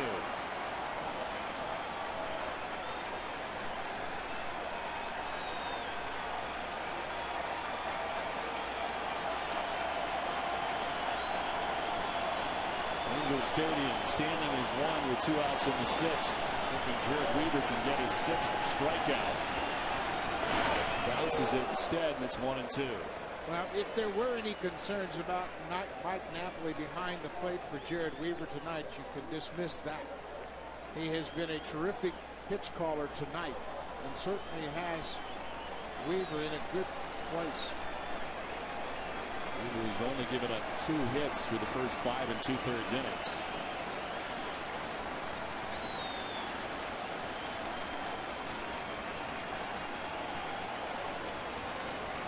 Napoli with off the side. Weaver with the 1-2. That's up and in for ball 2, 2-2. They missed badly with that pitch, trying to go down and away, muscled up on it, got away from it. Targets down and away, pitch up and in, not even close.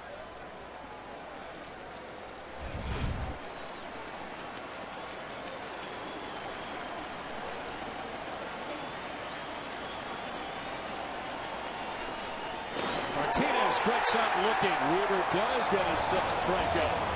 Boston down in order. 5.5 done. Tied at 1.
Bottom of the 6th inning.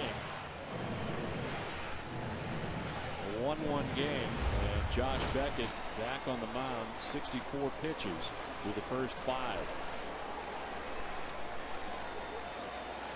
The top of the Angels order, Sean Figgins to get it started. And look at strike 1.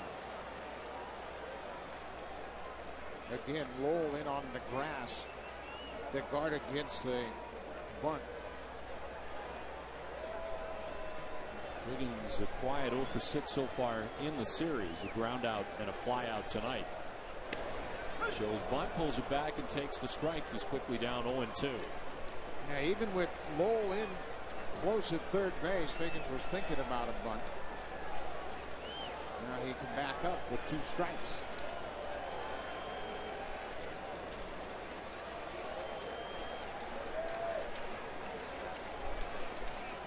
Slap foul off to the left, and it's 0-2 still to Figgins, who will be followed by Bobby Abreu and Torrey Hunter here in the 6th inning.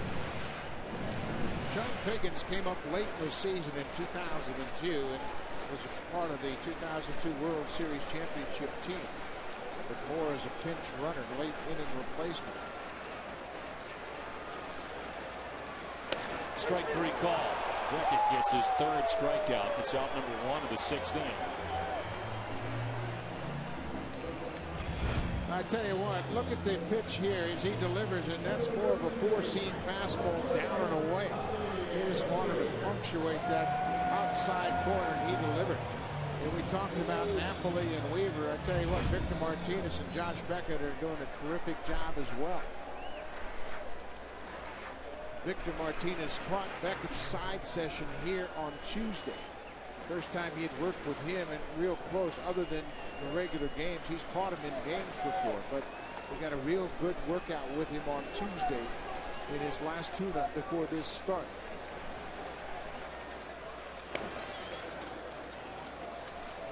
Abreu 1 for 2 tonight. A ground out in the first. He singled and scored the Angels run in the fourth inning.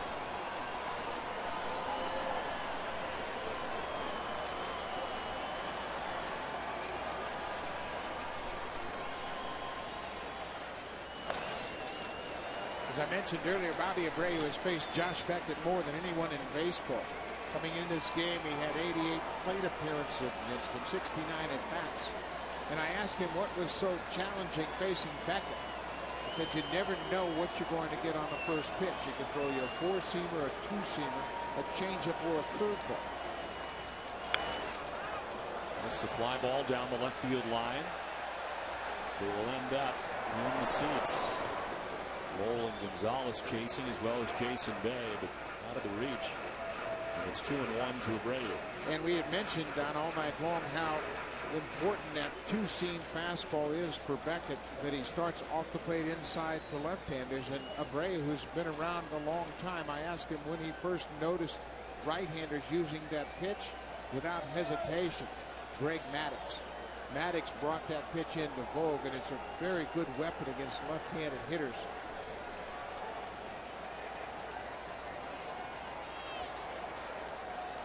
On the ground to first base, Youkilis gobbles it up and handles out number 2 of this 6th inning.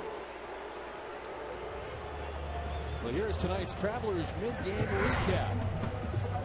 Jacoby Ellsbury with a triple to center field just over the outstretched glove of Torrey Hunter. He would score. And the RBI single for Victor Martinez that put the Red Sox on top 1-0. Little hit left. There's Abreu taking third, the single by Guerrero, then Andrew Morales. The sacrifice fly that ties the game, one aside. There's 2 outs here in the 6th inning, and Torrey Hunter standing in 0 for 2 tonight. Recipient of strike 1 from Josh Beckett. He was grounded out, lined out. Hot shot, a very nice grab at third base by Mike Lowell back in the 4th inning.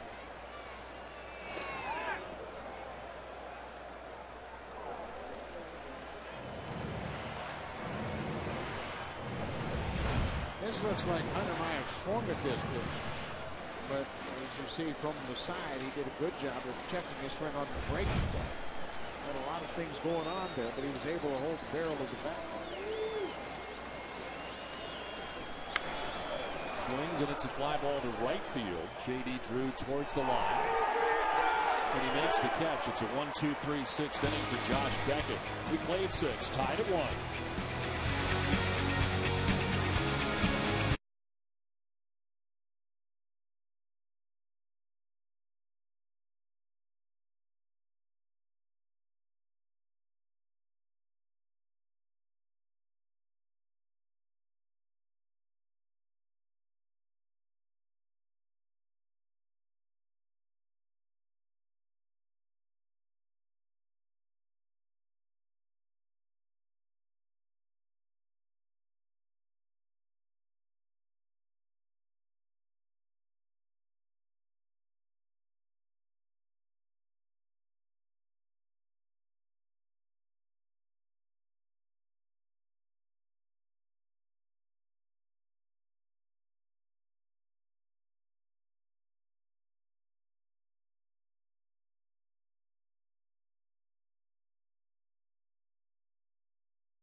Those bullpens have been quiet tonight thanks to strong starting pitching for both sides. As Jared Weaver starts the 7th inning, long foul fly off the bat of Kevin Youkilis, who's yet to be heard from in this series offensively. 0 for 6 in the series, 0 for 2 tonight.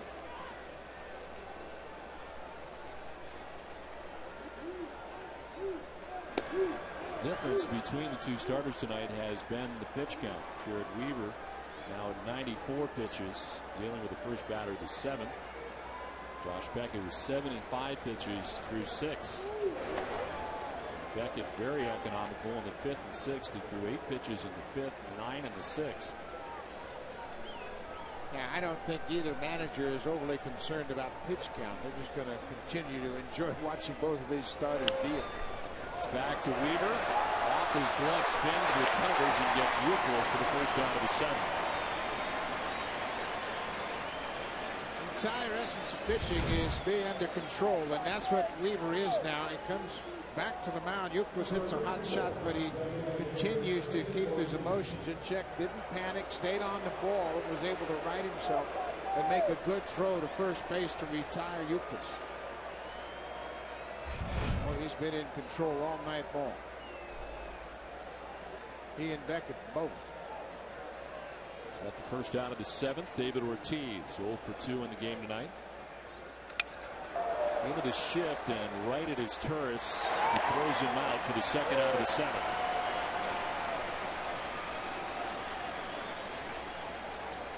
Boys and Girls Clubs of America is the official charity of Major League Baseball, reaching more than 4 million kids worldwide. Together, they create a positive place for kids. The shift worked out great that time for the Angels. The broken bat grounder to Meiser's Turris and 2 quick outs here in the 7th. As Beckett catches his breath here in between innings. Jason Bay 0 for 2 in the game tonight.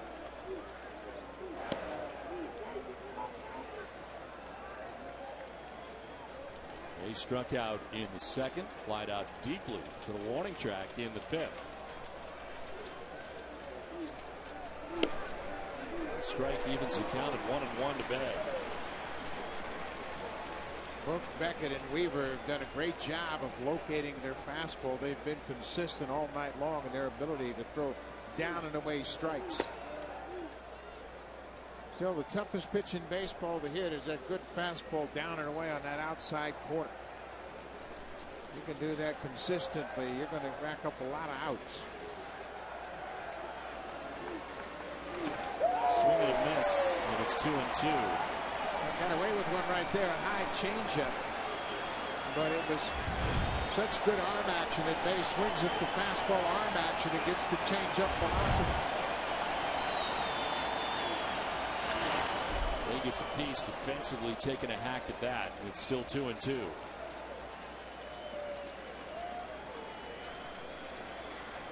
Six strikeouts on the night for Jared Weaver. Now retired 6 batters in a row.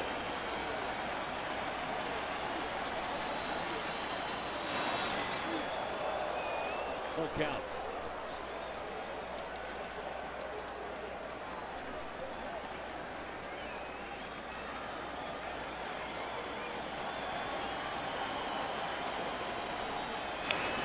He rolls it over foul. Will do it again. 3-2. Jason Bay is a very good breaking ball hitter with 2 strikes. He hits strike breaking balls when he's down in the count and waits back very well.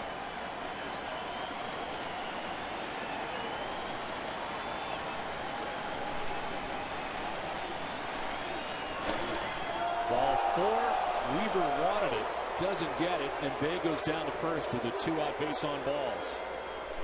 We're trying to figure out where that was. Yeah, and that's been a strike all night long. This time it's a changeup. Watch the glove of Napoli. Buckner must have saw it as down. I just don't think Bay could have swung the bat. Take a look at the pitch tracks to show you where that might have been. Looked good there. Weaver thought it was good, as did Napoli. So a break for Boston as Jason Bay is at first base with 2 down, gives Mike Lowell a chance. More work as a result for Jared Weaver, who thought he was out of the inning.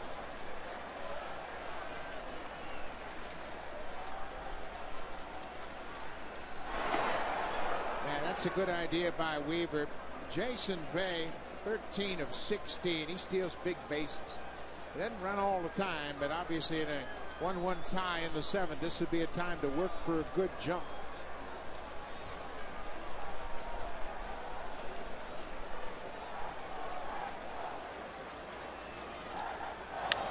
In the air to left center field. Torrey Hunter moving over.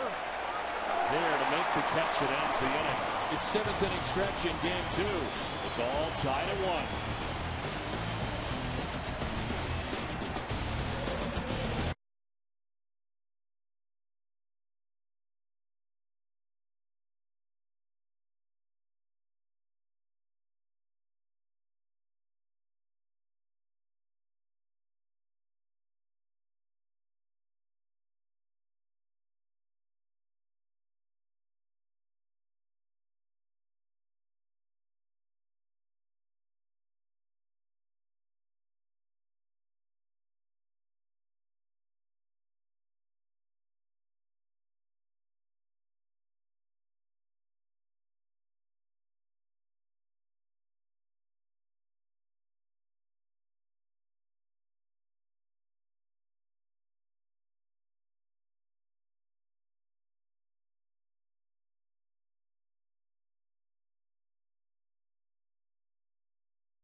and may not be reproduced or retransmitted in any form, and the accounts and descriptions of this game may not be disseminated without express written consent.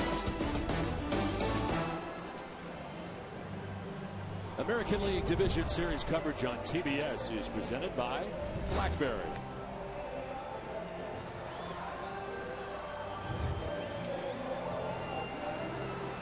Game tied up in game 2, 1-1 as we head to the bottom of the 7th inning. Let's take a look at Angel Stadium by the numbers, courtesy of the PlayStation game MLB 09, the show. Stadium first opened up in 1966. Yeah, big ballpark, and it really puts emphasis on outfield defense. An awful lot of room in the outfield, and you need speedy outfielders to cover all the spacious areas here in the gaps. Beautiful night tonight in Southern California as we head to the bottom of the 7th inning. The Angels will feature Vladimir Guerrero, Kendry Morales, and Juan Rivera. As Josh Beckett has retired 8 Angels in a row, until is the rubber for the 7th inning.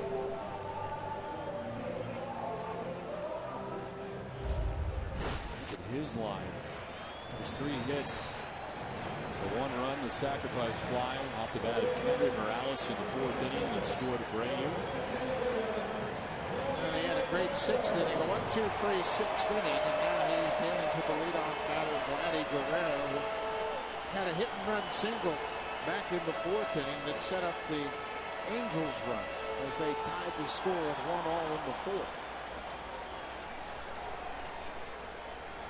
Vladimir Guerrero is 1 for 2 tonight. He's got one of the 3 hits off Josh Beckett in the game.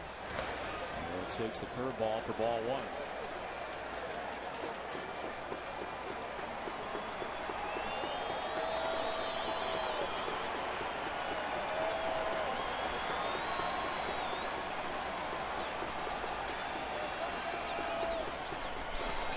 Curveball slips out of his hand, and that's happened a few times tonight. It's ball 2, 2-0.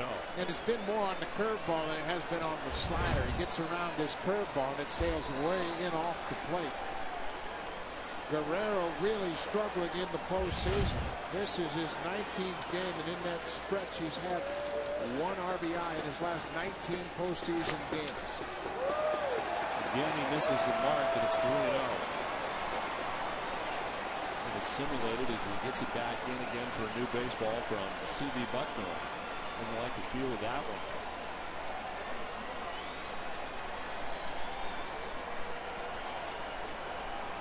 Three strikeouts tonight for Beckett. All have been called 3rd strikes.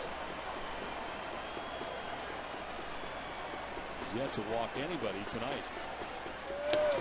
Using the fastball for strike 1, 3-1. Guerrero was taking all the way. Be interesting to see if Mike Scioscia will use a pinch runner if he gets on here. Tight ball game, tough to take his bat out of the lineup.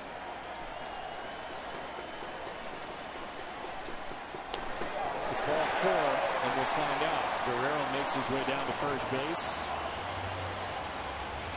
We will have a pinch runner. Kendrick is headed out. So it's getting to be that time of game. Every base runner is crucial. Guerrero robbed of his speed because of those bad knees. Howie Kendrick comes on as the pinch runner.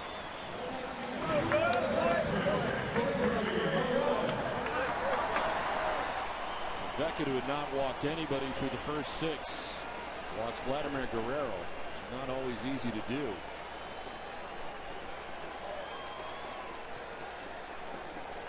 Here's Kendry Morales, who is grounded out to first and with a sacrifice fly as he takes ball 1 in tight.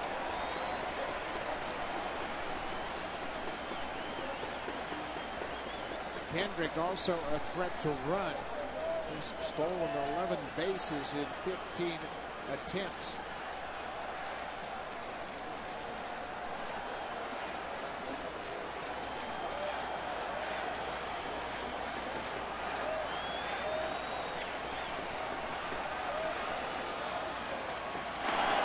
Appear to be leaning in the wrong direction. Yeah, he sure did. And Beckett's done a great job of holding the baseball, freezing those base stealers at first. Watch the false move as he gets back. He looked like he was leaning on that left leg to get a push up.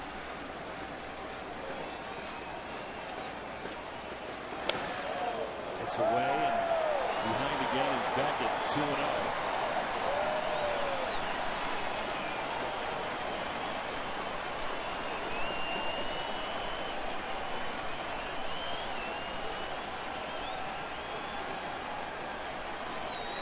Stirring in the Red Sox pen, but nobody warming yet.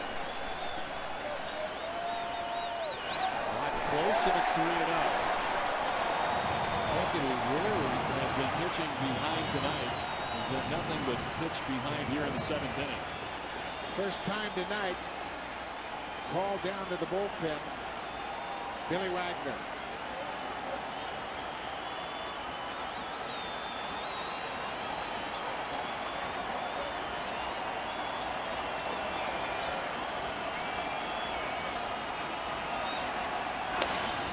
Taken all the way, thought he had ball 4, but C.B. Buckner says it's strike 1.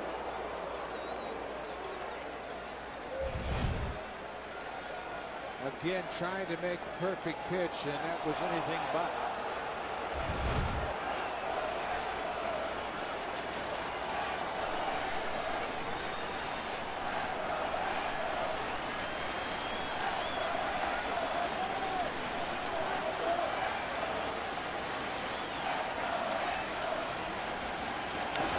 takes a hack and fouls it straight back, full count.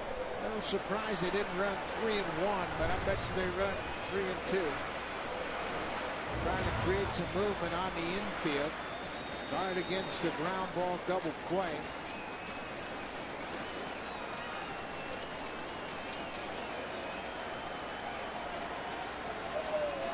Morales does strike out, but Kendrick has good speed. Got a big lead. Kendrick goes. Morales fouls it off to the left. In case you're wondering about Billy Wagner, how long it'll take him to get ready. When he got here to the Red Sox, he said, give me 7 to 10 pitches, I'm good to go. So he's ready. 14 months removed from Tommy John surgery. New York Met traded to the Red Sox. Waiver wire deal. It's been huge out of the pen. Not in the capacity that he is so used to in his career.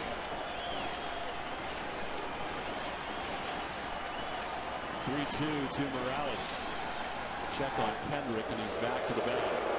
Again, Beckett done a good job of varying his times holding the ball. Not allowing Kendrick to get into any rhythm. Set and go, set and go, set and hold. Everything is different with Beckett.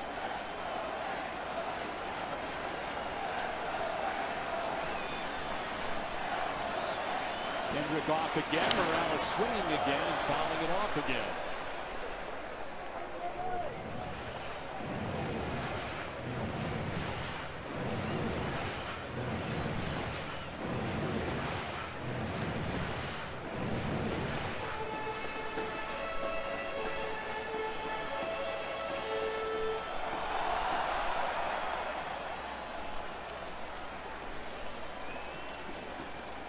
Gary Matthews Jr. against the bat. Reggie Willetts behind Mike Sochi. He's got a bat and a batting helmet.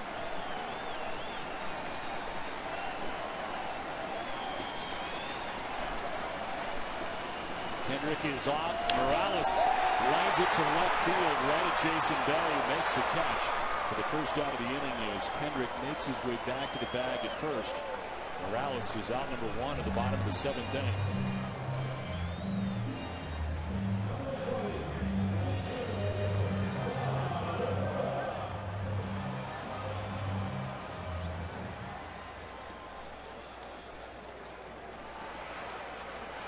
Beckett went back to talk to Pedroia about coverage, and once Beckett told Pedroia, he turned to Alex and said, Alex, you got the bag on a double play here.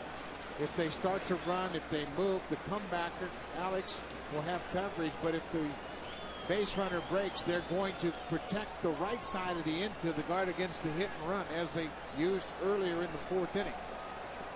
So Gonzalez will cover if Kendrick breaks.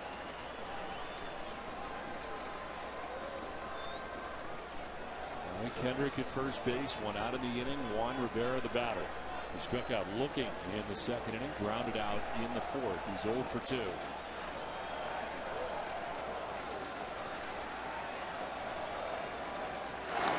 Kendrick diving back, a little closer that time. Got a good lead, and you can see Beckett making quick throws, but Kendrick back easily.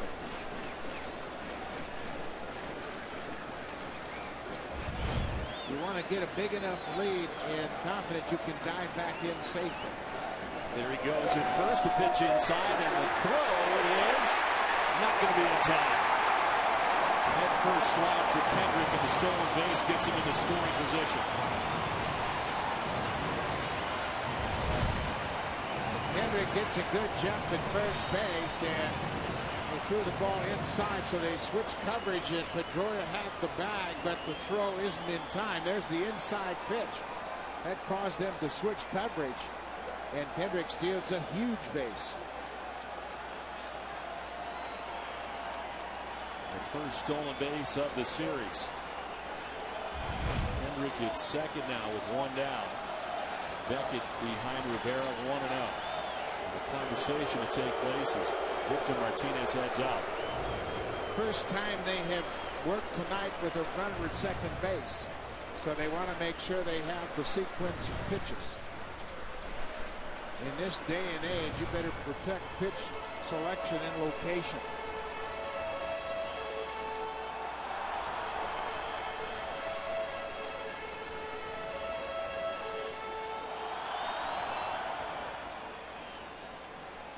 Everybody looks at video, everybody studies sequences, everybody looks for signs. You get a runner at second base, you better go with a sequence of pitches and disguise your location and pitch. Rivera laces it foul and evens the count 1-1. A .325 average with runners in scoring position during the regular season. Outfield arms, according to the Angels scouting report, Jason Bay's very accurate, above average arm strength. Ellsbury just average arm strength, also accurate. And J.D. Drew, we saw last night as he nailed Rivera at the plate on a well throw. He throws very well, especially when the ball's hit right to him.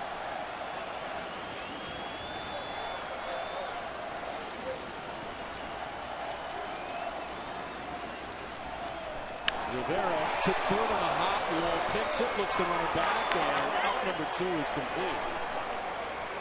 Rivera retired 5-3, and there's 2 down. Kendrick remains at second base. Well, Mike Lowe flashing his gold glove down at third base, gets a hot shot, pins it against his belly, checks the runner at second, and makes the throw across the diamond.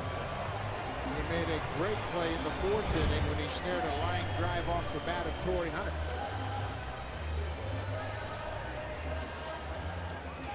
Looks like he might have taken it off the thumb as he just kind of covered up. You can see the thumb extended there, trapped it against his hand, might have hit him on the thumb, rights himself, and now he's feeling the impact of that ball hitting his bare hand.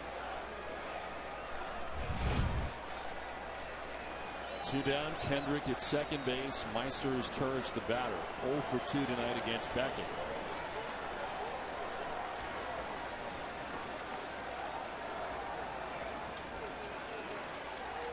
Turris, after the first pitch, fouls it off. Turris has hit very well in run-producing situations. He hit over 300 this year and drove in a career-high 68 runs. So you can't take him lightly.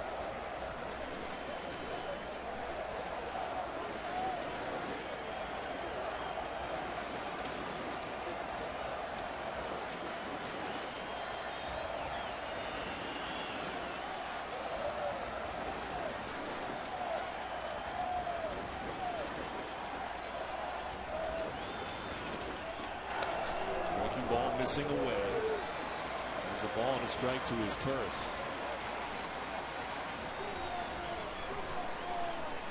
Switch hitter hits considerably better from the right side than the left. Career .327 average.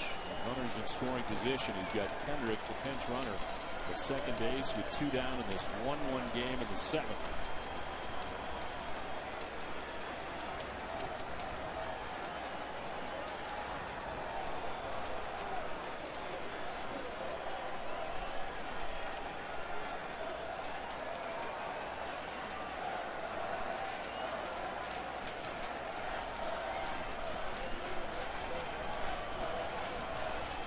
Turris back up the middle into center field, a base hit. Kendrick's coming around, and the Angels will take the lead.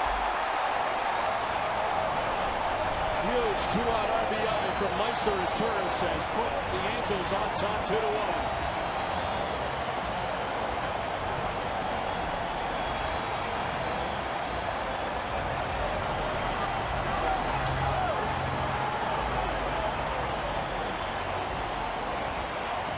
Angel baseball, stolen base, base hit up the middle, good speed as the pinch runner Howie Kendrick scores the go-ahead run.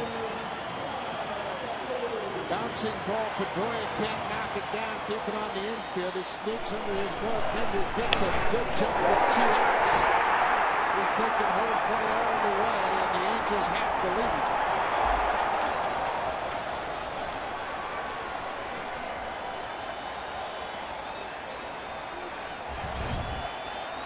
Napoli to bat with 2 down as they check on his Turris at first. Mike Scioscia took a shot and pinch ran for Vladdy Guerrero, his cleanup hitter. 7th inning. It paid off.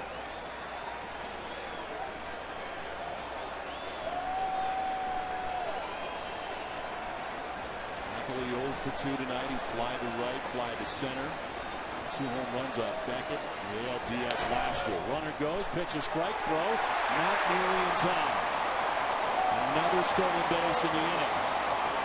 2 for the Angels and into scoring position with 2 outs as Meiser is Turris. They haven't had many chances simply because they haven't had many base runners. As Turris gets a good jump and the throw is high and late.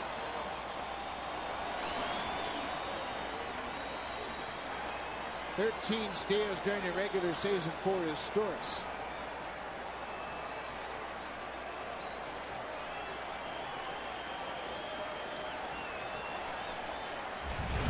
It's second with 2 down. An 0-1 to Mike Napoli. 1-1.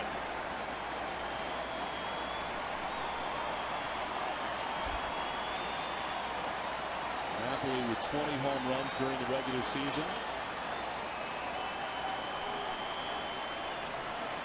He hit 2 home runs against Beckett last year in the division series.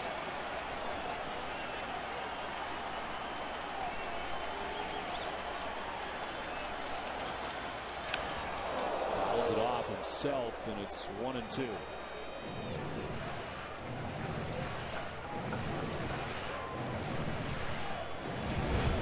Beckett still making great pitches. That 2-seam fastball eats up Mike Napoli. It looked like he hit it right off his knee there. Inside fastball right down onto that back leg.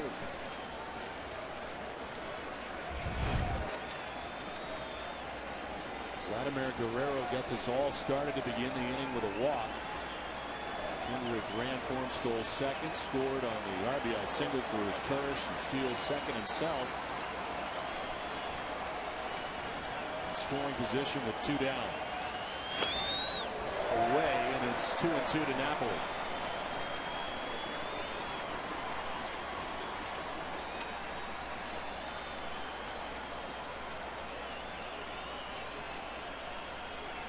Napoli's at his best when he drives the ball toward right center. That's why Beckett's trying to crowd him inside with the fastball. Curveball hits him. He'll take first base. Beckett argues that he didn't make any effort to get out of the way. And the pitch has been slipping all night for Beckett. Yeah, he's not had his curveball most of the night. He wanted to make sure he at least stated his case to C.B. Butler. And Beckett's contention is he did nothing to try to get out of the way. Yeah, and look at Napoli hanging in there and then just kind of turns his shoulder to it.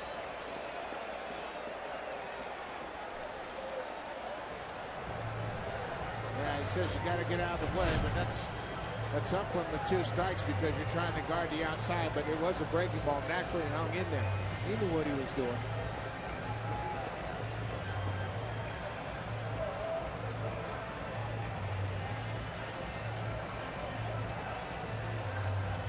Mike Scioscia, Orlando Mercado, they've got some activity down there in the bullpen. Again, Darren Oliver, and Mike Scioscia told us that he would go to Darren Oliver because he felt like they got him out in good shape last night. He only faced 5 batters, and his pitch count was well under control.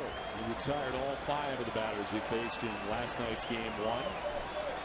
And the shutout for the Angels, who've taken a lead here in game 2. Looking for more with Meiser as Turris at second, Napoli at first, Eric Ibar the batter. It's ball 1.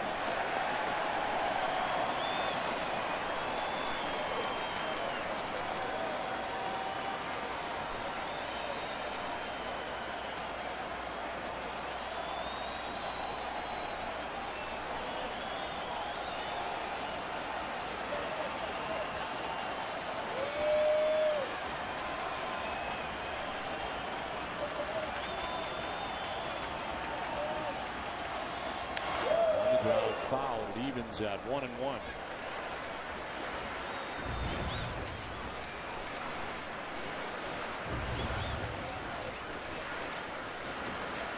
Line for Beckett, who's surpassed 100 pitches.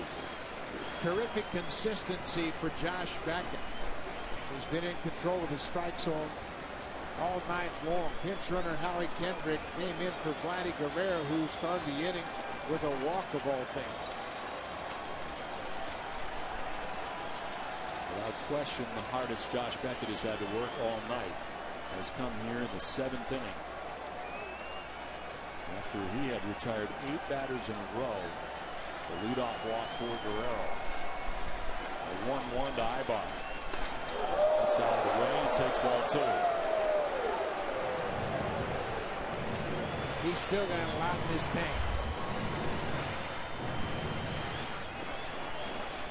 Always thinking. Always contemplating the next pitch.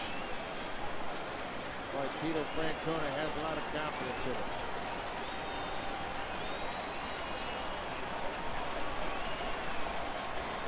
This is Turris at second, Mike Napoli at first, 2 down.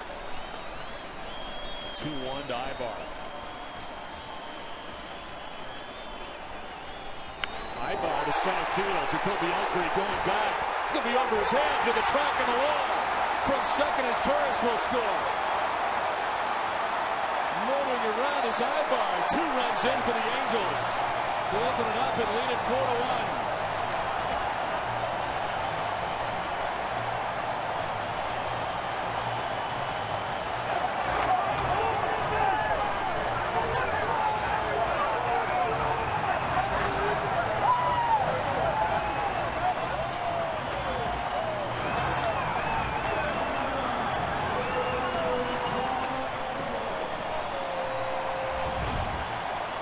Number 9 hitter Eric Ibar drills a fastball up out over the plate over Ellsbury's head in center field. The bottom part of this order doing the damage against Josh Beckett here in the 7th inning. A 3-run 7th inning so far for the Angels. They're taking a 4-1 lead and chase Beckett from the game.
Complexion of this one changed in a hurry here in the 7th inning after a leadoff walk allowed by Beckett to Vladimir Guerrero. The Angels have scored 3 times, and that's the night for Beckett, who's still responsible for Ibar, who tripled to drive in a pair in this 7th inning.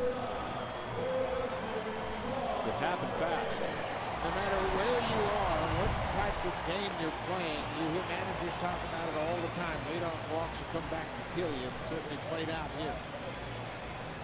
Josh Beckett gives way to Billy Wagner. 17 appearances combined with his time between the Mets and the Red Sox. Remarkable comeback after Tommy John surgery, just 13 months. And he's throwing very well. Trying to save this extra run. Meister Asturias with the go-ahead RBI base hit. Insurance triple from Eric Ibar. Sean Figgins with the runner at third, trying to add to this Angels lead as he takes strike 1.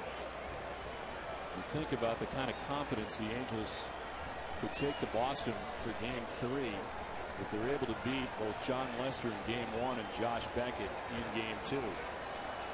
They lead at 4-1 here in the 7th inning. Tommy John surgery has done wonders for Billy Wagner. 97 on the black. It's not so amazing that he's got his velocity back, but it's pretty impressive that he has such good command. That's the last thing to come around for a pitcher. Also, what has been very impressive is the fact that he's not being used in the capacity that he has been his entire career. 385 career saves, 6th on the all-time list. But coming over and just wanted to be part of the bullpen and has worked in so many different capacities. 6th, 7th, 8th innings, it hasn't mattered. Red Sox ran into trouble in that situation with Eric Gagne a few years ago in 07.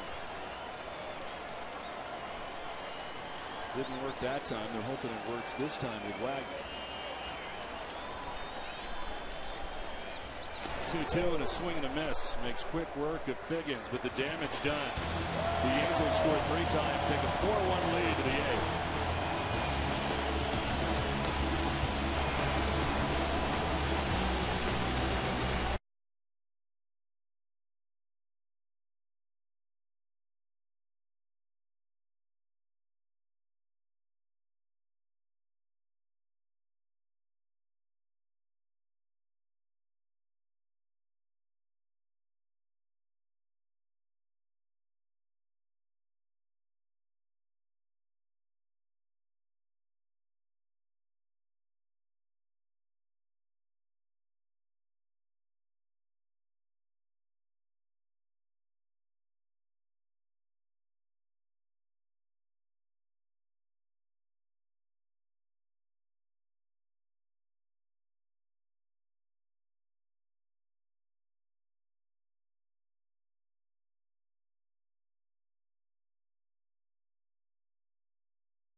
December 7th at 10, 9 Central, only on TNT.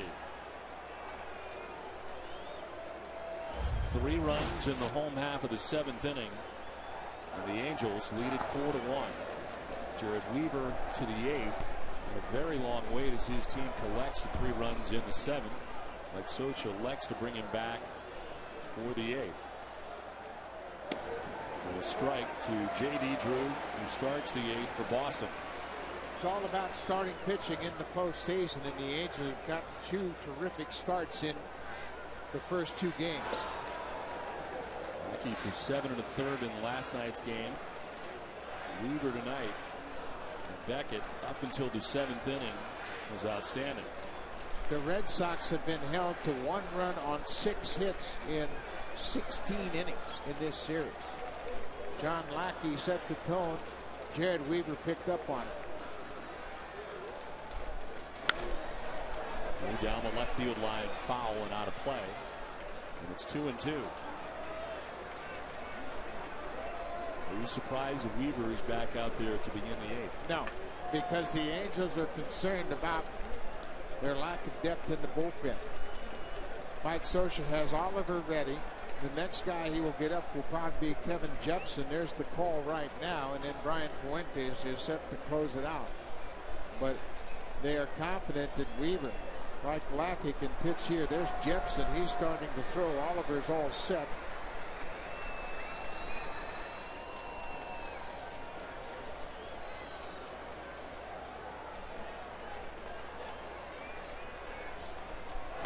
Drew strikes out looking. It's strikeout number 7 for Weaver, and it's out number 1 of the 8th. Well, you look at stuff, you don't look at pitch count, and this is pretty good stuff. The fastball inside corner. Drew is locked up. The pinch hitter coming up. Here comes Scioscia. The pinch hitter has been announced. The left-hander will come into the game, and just like Lackey, 22 outs for Jared Weaver.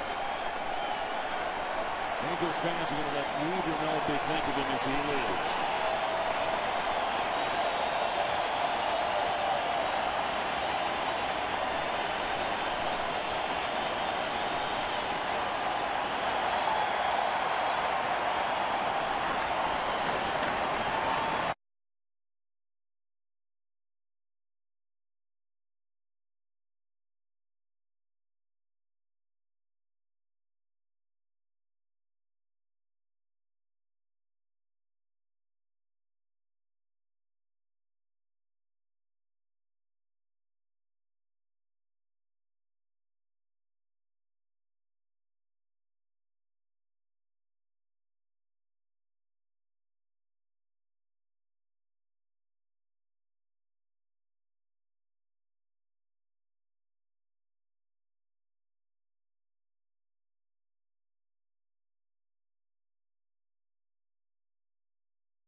Your savings at GoodyearTires.com.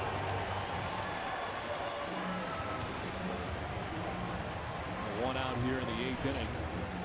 Jared Weaver done after 7 1/3 innings, giving up just 2 hits to the Red Sox offense and 1 run. Came back in the 4th, both the hits and the run. Jared Weaver, the Angels are 21-8 in Weaver's last 29 starts when their opponent scores 2 runs or less. And he has been able to come out and just shut down the Red Sox effectively, and now they've gone to Darren Oliver for the 2nd consecutive night. Darren Oliver came in relief in the 8th inning with a man on and 1 out. Retired Ellsbury and Pedroia to close out the 8th, and then had a 1-2-3 9th inning.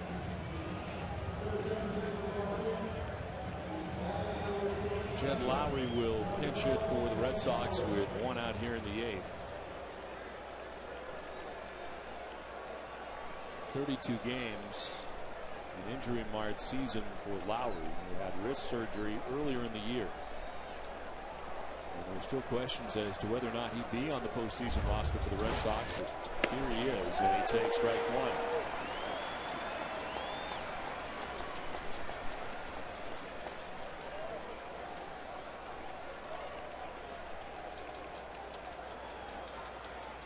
Swing and a miss, and he's quickly in the hole, 0-2.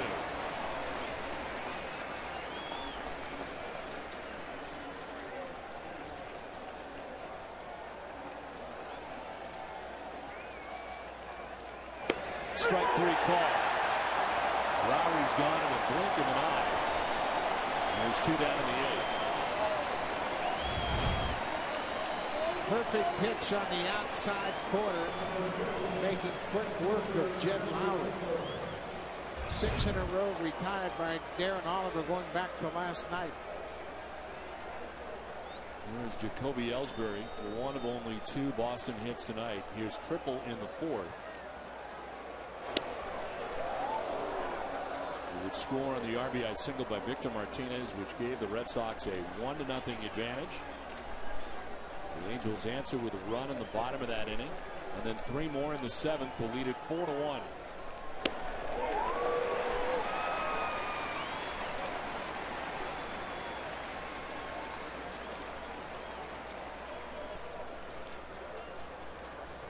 Roy on tack with 2 outs here in the 8th.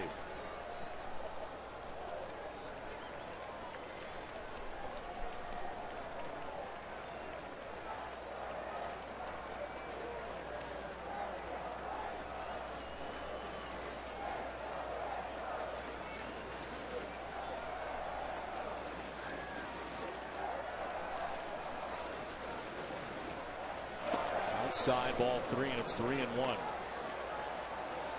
We're trying to get aboard with 2 down here in the 8th. Boston offense, which has been shut down completely by Angels pitching in this series so far. Ellsbury on the ground, deep short. Ibar plants and throws, but beating it out is Ellsbury. A 2-out base hit in the infield and his 2nd hit of the night. Not much of a chance for Eric Ibar, even though he's got that great arm. Ellsbury simply has too much speed. He makes a good play going deep in the hole, but from the edge of the outfield grass, just not enough time to get Ellsbury. Great speed hitting from the left side. Infield hit keeps the inning alive. And tonight for Darren Oliver, it's 4-1 Los Angeles. Mike Scioscia going back to the pen.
Yes. The Dodgers and St. Louis Cardinals in game 3. The Phillies and Rockies in their game 3. Followed, of course, by the Inside MLB presented by Captain Morgan. Big day tomorrow as the postseason continues here on TBS. Big surprise, of course. They're up in their series with Vicente Padilla, a chance to wrap it up. And Pedro Martinez to get a start. Martinez, a late season addition to that Phillies pitching staff. It's the opportunity to go up against the Rockies at home. Kevin Jepson comes into the game, 3rd arm used tonight by Mike Scioscia. 54 games during the regular season, a 4.94 earned run average. And it's Dustin Pedroia to bat with 2 down and Jacoby Ellsbury at first base.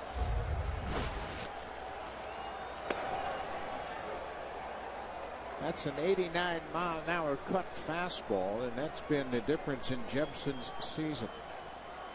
Early on, he had back problems. He wasn't throwing well, but boy, he picked up that cutter early in the season, and it made a total turnaround in his season. Literally picked up the cutter in pregame warm-ups. changed the grip on his fastball, and that's the cut fastball grip right there. Mike Butcher suggested he just rotate the four-seam fastball grip a bit. The cutter came out naturally, and he took it right into the game with him that night.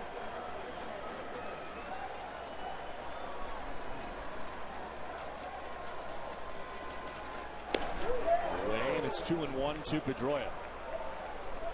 Darren Oliver goes to third as he strikes out Lowry. Gives up the infield hit to Jacoby Ellsbury, who's at first base. Ellsbury's second hit and only the third Boston hit of the night. Pedroia tried to hold up. It's a strike call, and it's 2-2. It's a four-seam fastball on the outside corner.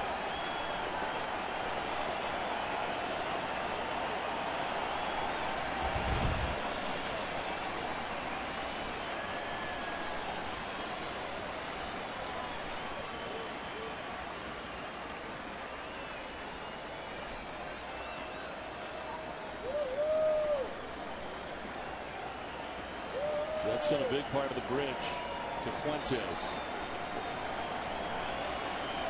Trying to get the final out of the eighth. Ellsbury at first, 2 down. Pedroia defensively fouls it back.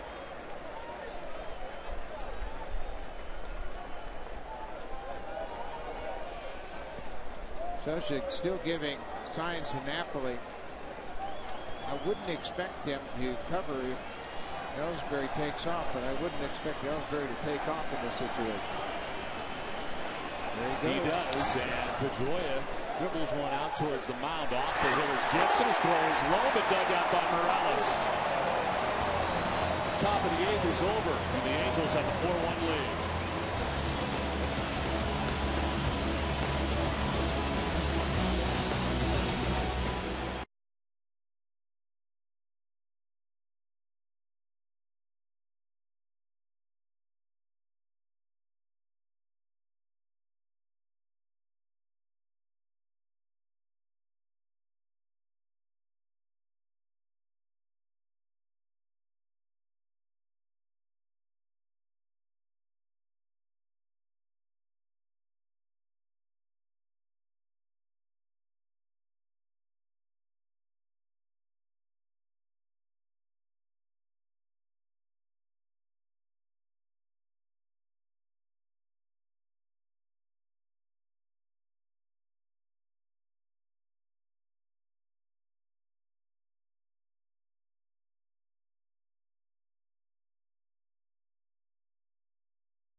The Angels with a 4-1 advantage.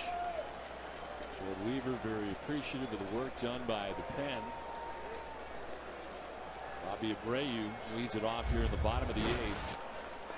Angels by 3 as Abreu swings at the first pitch and fouls it off to the left. Billy Wagner back on the mound for the Red Sox. The appreciation from Weaver for Jepson, who ends the inning. Weaver with a great start. He and Mike Napoli did a terrific job of shutting down a very potent Red Sox lineup.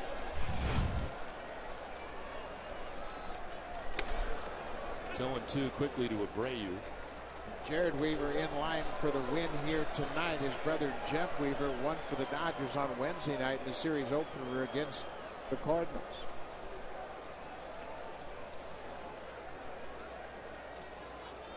Remember when Jared Weaver first arrived on the scene, he actually forced Jeff Weaver off the roster. How ironic it was at the time for the Angels. Bobby Abreu down on the count, 0-2. Line opposite field, base hit for Abreu. It starts the bottom of the 8th. Second hit of the night for Abreu. 2 strikes, no problem. Fastball up in his eyes, and he takes it over the shortstop into left field. Abreu has been on base twice tonight. He reached base 4 times last night, and he's knocked Billy Wagner out of the ballgame. Terry Francona to make the change. The Angels on top 4-1.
Terry Francona before the game said he would like to get his closer into the game tonight.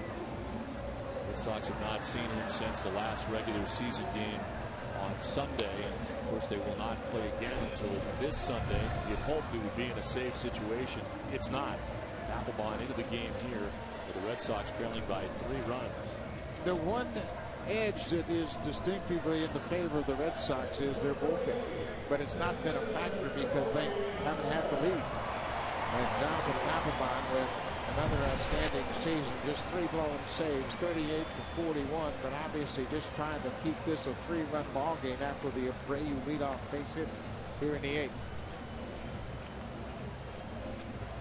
Mike Socia made a terrific move when he decided to pinch run for Vladdy Guerrero leading off the 7th inning with a walk that led to a Howie Kendrick stolen base. And the go-ahead RBI by Meiser Izturis, followed by a 2-run triple by Eric Eibor. 3 runs in the 7th, all started by a Guerrero walk. So now it's Torrey Hunter with Bobby Abreu at first base, nobody out, bottom of the 8th.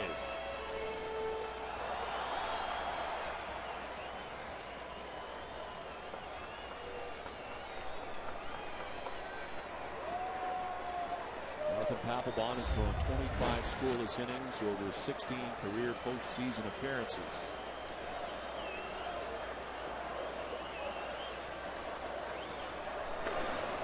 And strike 1 to Torrey Hunter.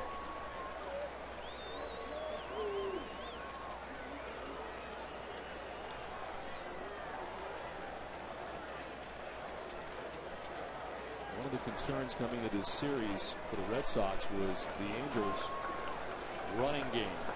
And in that 7th inning, where they scored 3 times, they stole 2 bases. Both the stolen bases turned into runs as part of the 7th. So a factor here tonight. It's not been a factor has been the Red Sox offense so far. And they've been able to do nothing with the Angels pitching.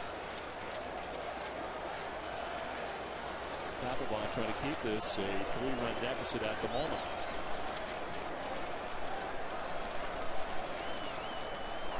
Now Abreu's thinking about running as well. The Red Sox have done a pretty good job of keeping the base runners at a minimum. Abreu's just the 8th base runner they've had on tonight. But as Don mentioned, those 2 stolen bases, huge. Back into 7th inning. That's Brian Fuentes, the closer, beginning to stir down in the bullpen.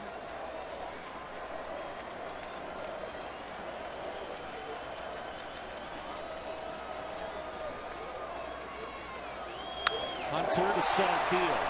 Jacoby Ellsbury back shy of the track to make the catch. Reels it in for out number 1. Let's check in with Mark Fine.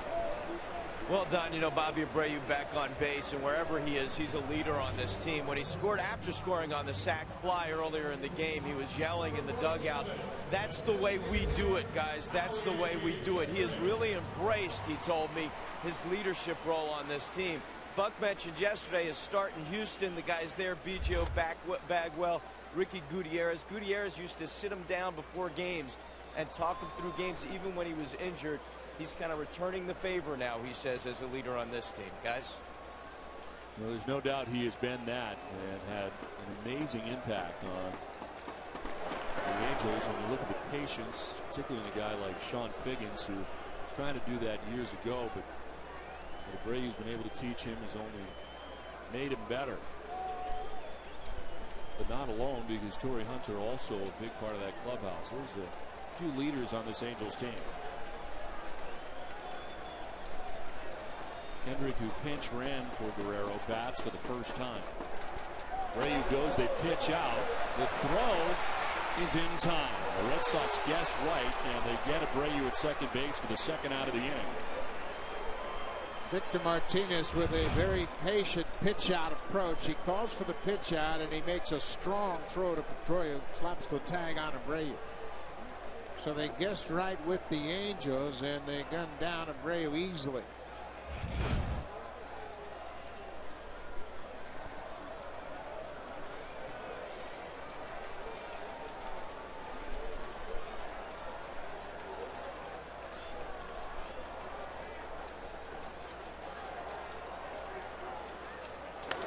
Kendrick takes ball 2. It's 2-0. Looking ahead to the top of the 9th inning. Boston expecting Victor Martinez, Kevin Youkilis, David Ortiz. 3, 4, and 5 for Boston.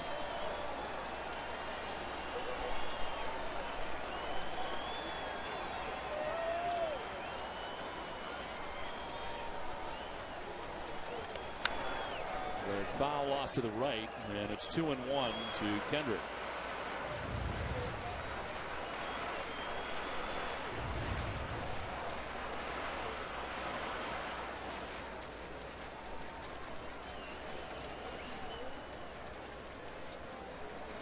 Now, Kendry Morales waits on deck with 2 outs here in the 8th for the Angels.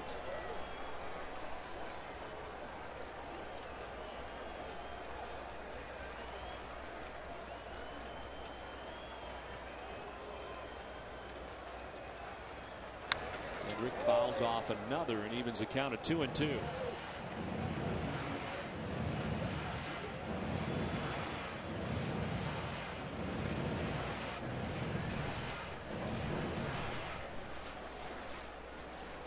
Mike Scioscia keeps everybody on this ball club engaged, even if they don't happen to start, because they know that he's always going to be aggressive, using pinch runners, stealing bases.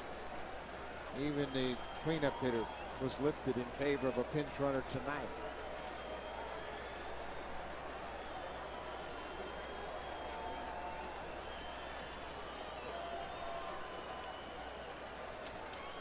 Kendrick takes strike 3, and it ends the 8th. The Angels are 3 outs away from taking game 2.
Angel Stadium as they take a 4-1 lead to the 9th inning. Jebsen finished the 8th, and he starts the 9th. Fuentes in the pen. This is the way Mike Scioscia has done it on many occasions, not having Fuentes start the inning. Majors leader in saves with 48 during the regular season. He goes with Jebsen to face Victor Martinez to begin the 9th.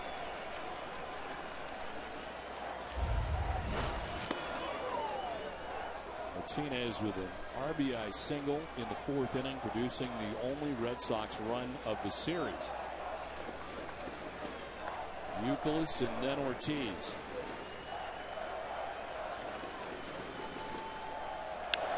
Fly ball to center field. Torrey Hunter goes over and reels in out number 1 of the 9th.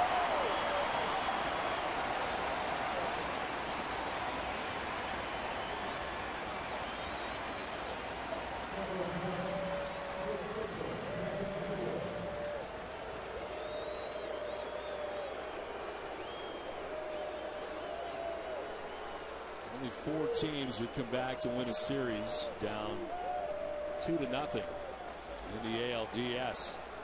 Red Sox, one of those teams in '99 and in 2003, doing it against the Oakland Athletics.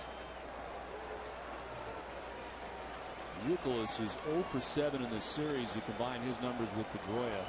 The combination 1 for 15 in the first 2 games of the series, as Youkilis fouls it off to the right.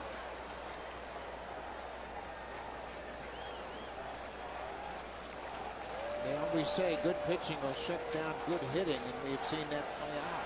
4 hits last night in the shutout. Only 3 hits tonight for the Red Sox. Youkilis to left center field, in for a base hit. Over is Torrey Hunter to play it quickly. Youkilis hits for second base. The throw to second is not going to be in time. And a 1-out double for Youkilis in the 9th. Well, Ryan Fuentes has already for the left-hander David Ortiz. This is not unusual. Here comes Mike Scioscia. Got the left-hander for Ortiz ready with 1 out and a man at second base. So Fuentes will be on, 1 out in the 9th. Angels on top 4-1.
He's a closer on for the Angels. Major League leading 48 saves during the regular season. Previous high was 31 back in 05 with the Rockies. Somewhat misleading in that he also blew 7 saves for the Angels, and one of Fuentes' blown saves came against the Red Sox on September the 16th at Fenway Park. Thought he had Nick Green at the time struck out on a check swing. And as it turned out, the Red Sox would come from behind and would get the blown save in that outing. Angels had 3 leads in that game, and the Red Sox kept coming back, and it was a pretty ugly 9th inning. All started with 2 outs. Infield hit by J.D. Drew, infield hit by Jed Lowry, and then David Ortiz walked on a 3-0 pitch. That set the table for Alex Gonzalez to deliver a 9th inning game-winning base hit to left. They're a ways away from that just yet. Fuentes did pitch with the Rockies in the 2007 playoffs, but at the time he had been replaced by Manny Corpus as the team's closer.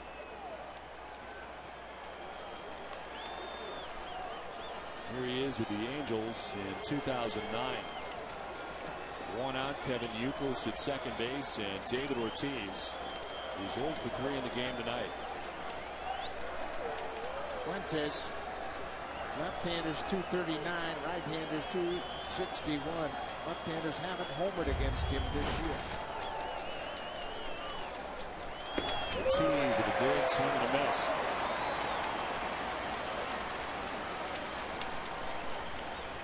When Brian Fuentes keeps that front side closed, he hides the ball very well.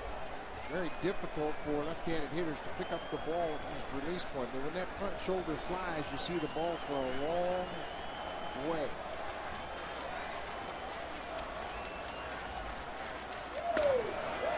Ball and a strike to David Ortiz.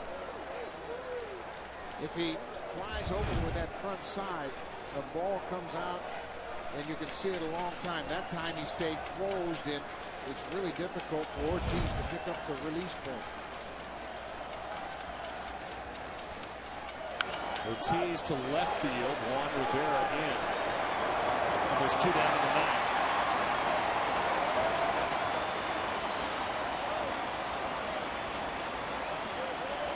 Angels are an out away from taking the first 2 games of this ALDS. Jason Bay 0 for 2 with a walk. 0 for 8 in his career against Fuentes. A lot of matchups in the National League when Bay was with the Pirates and San Diego before that, but Fuentes has owned him.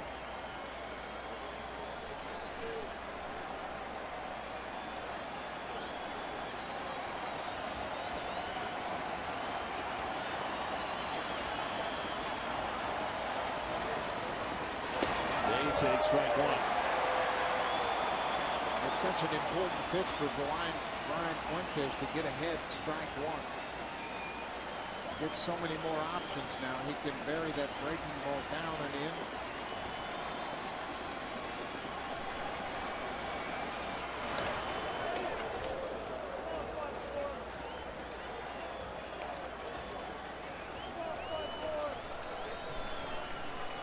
High-powered offense for the Red Sox has been shut down completely by the Angels pitching staff, mainly their starters in this series, as Bay is down in the count 1-2.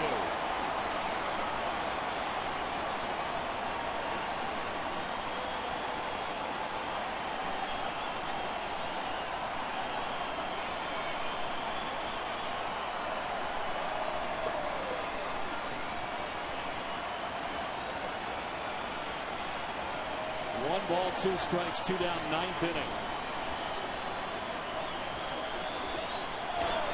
Inside, and it's 2-2.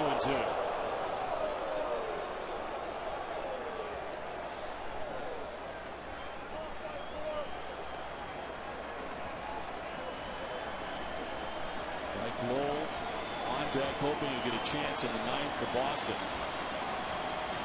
2-2 to Bay. Outside for a count.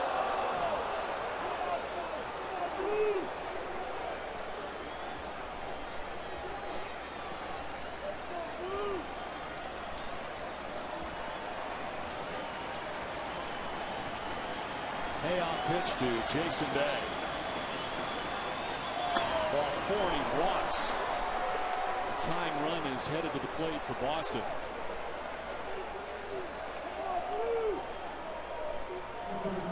Not exactly what Mike Scioscia had on his mind to see Mike Lowell step in against a left-handed pitcher. Lowell just 1 for 4 against Fuentes, but he's got pop, and he's always a threat. Actually 1 for 5 with a couple of walks, but still hopeful in that Red Sox dugout. Hard to imagine they scored but 1 run in 2 games. 2 on, 2 down, 9th inning. Mike Lowell has put the ball in the air 3 times, but he's 0 for 3 as he takes ball 1. As has been shaky at times for Mike Scioscia to watch Fuentes work this year. Result-based business, though. 48 saves to lead the majors. Mike Roll fouls it off to the right, and it's 1-1. Everybody on the field for the Angels is hollering at that ball to stay in here, but it's up into the upper deck, and Roll will have another swing.